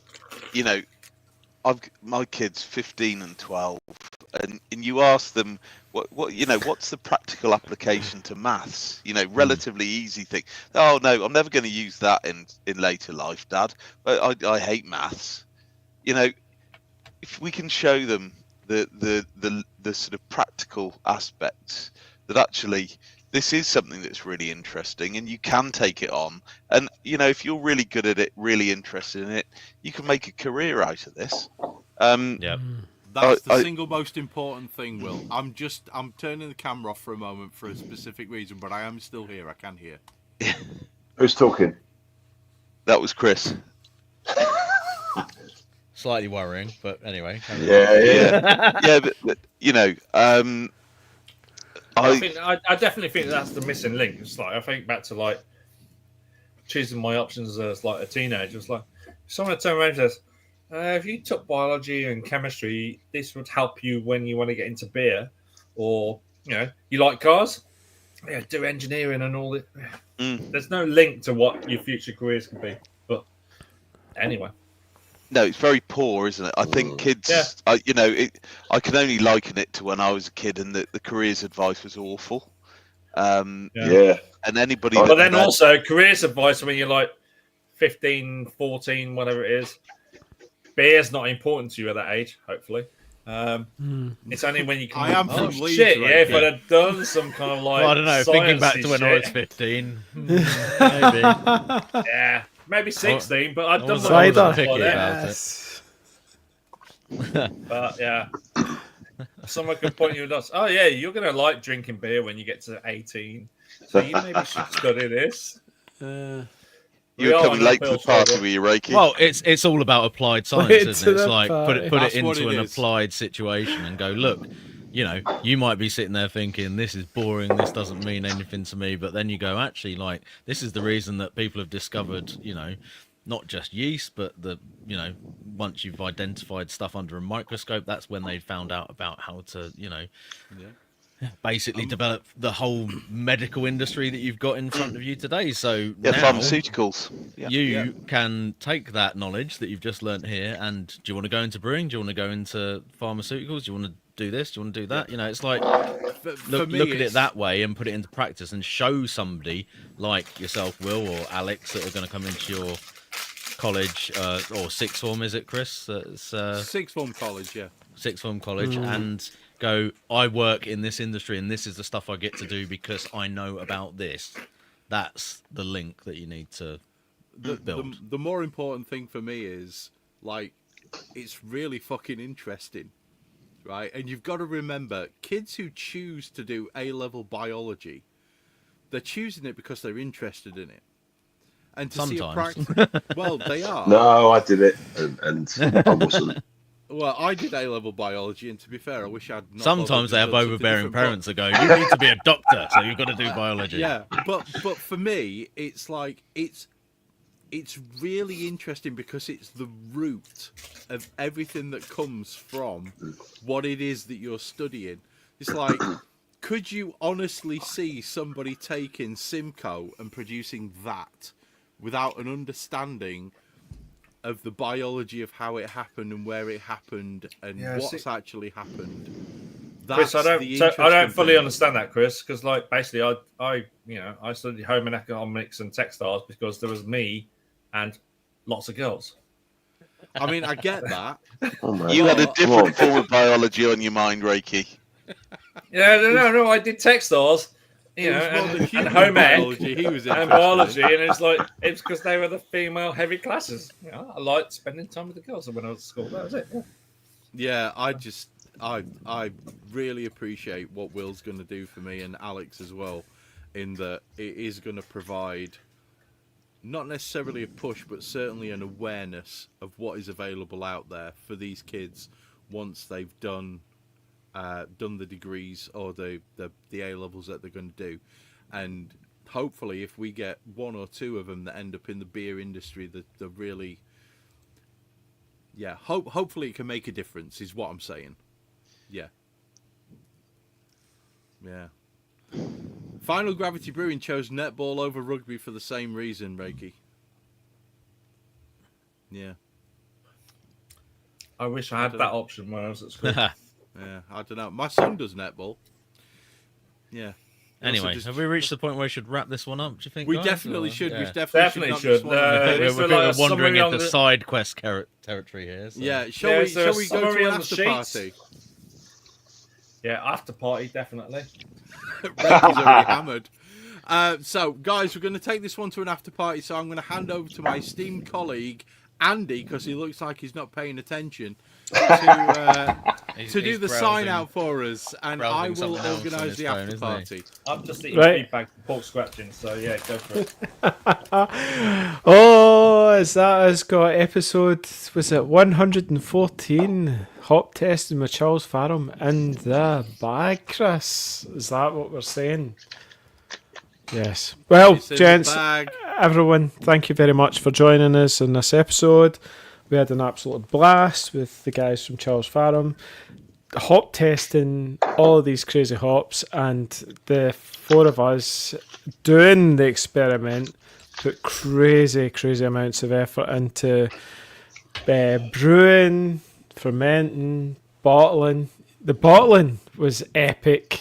I remember. I think I was bitching to the guys about how much, and then getting it all packaged up and sent out. And it's been so worth it. It has been an absolute brilliant night, and just being able to get all the spider graphs. Thanks, Richard, for pulling that all together and seeing how it all comes through and stuff. It's so worth it, and just being able, even just sitting here as a brewer and then tasting the rest of the guys' beers, and then like Chris for your one tonight, the CF310, just even seeing it was just like so juice. Like how much you pulled out of that, and just it's like a sort of tart juiciness that just really shows through the beers. Just oh wow, it's really exciting. You're far too kind. You're far too kind. Seriously, no, Andy, we really cannot exciting. thank you enough. We know you guys put a lot of work into this, and we really appreciate it. We really enjoyed it. Yeah, it wasn't, but we are the A team, so we were right up for the task. Hannibal, Murdoch. Let's name them all in the after party. Yeah, that's it. So that is episode 114 in the bag. Thank you very much for joining us tonight, and we'll see you all later. Cheers. Thanks, guys. Bye-bye. Cheers, everybody. Bye.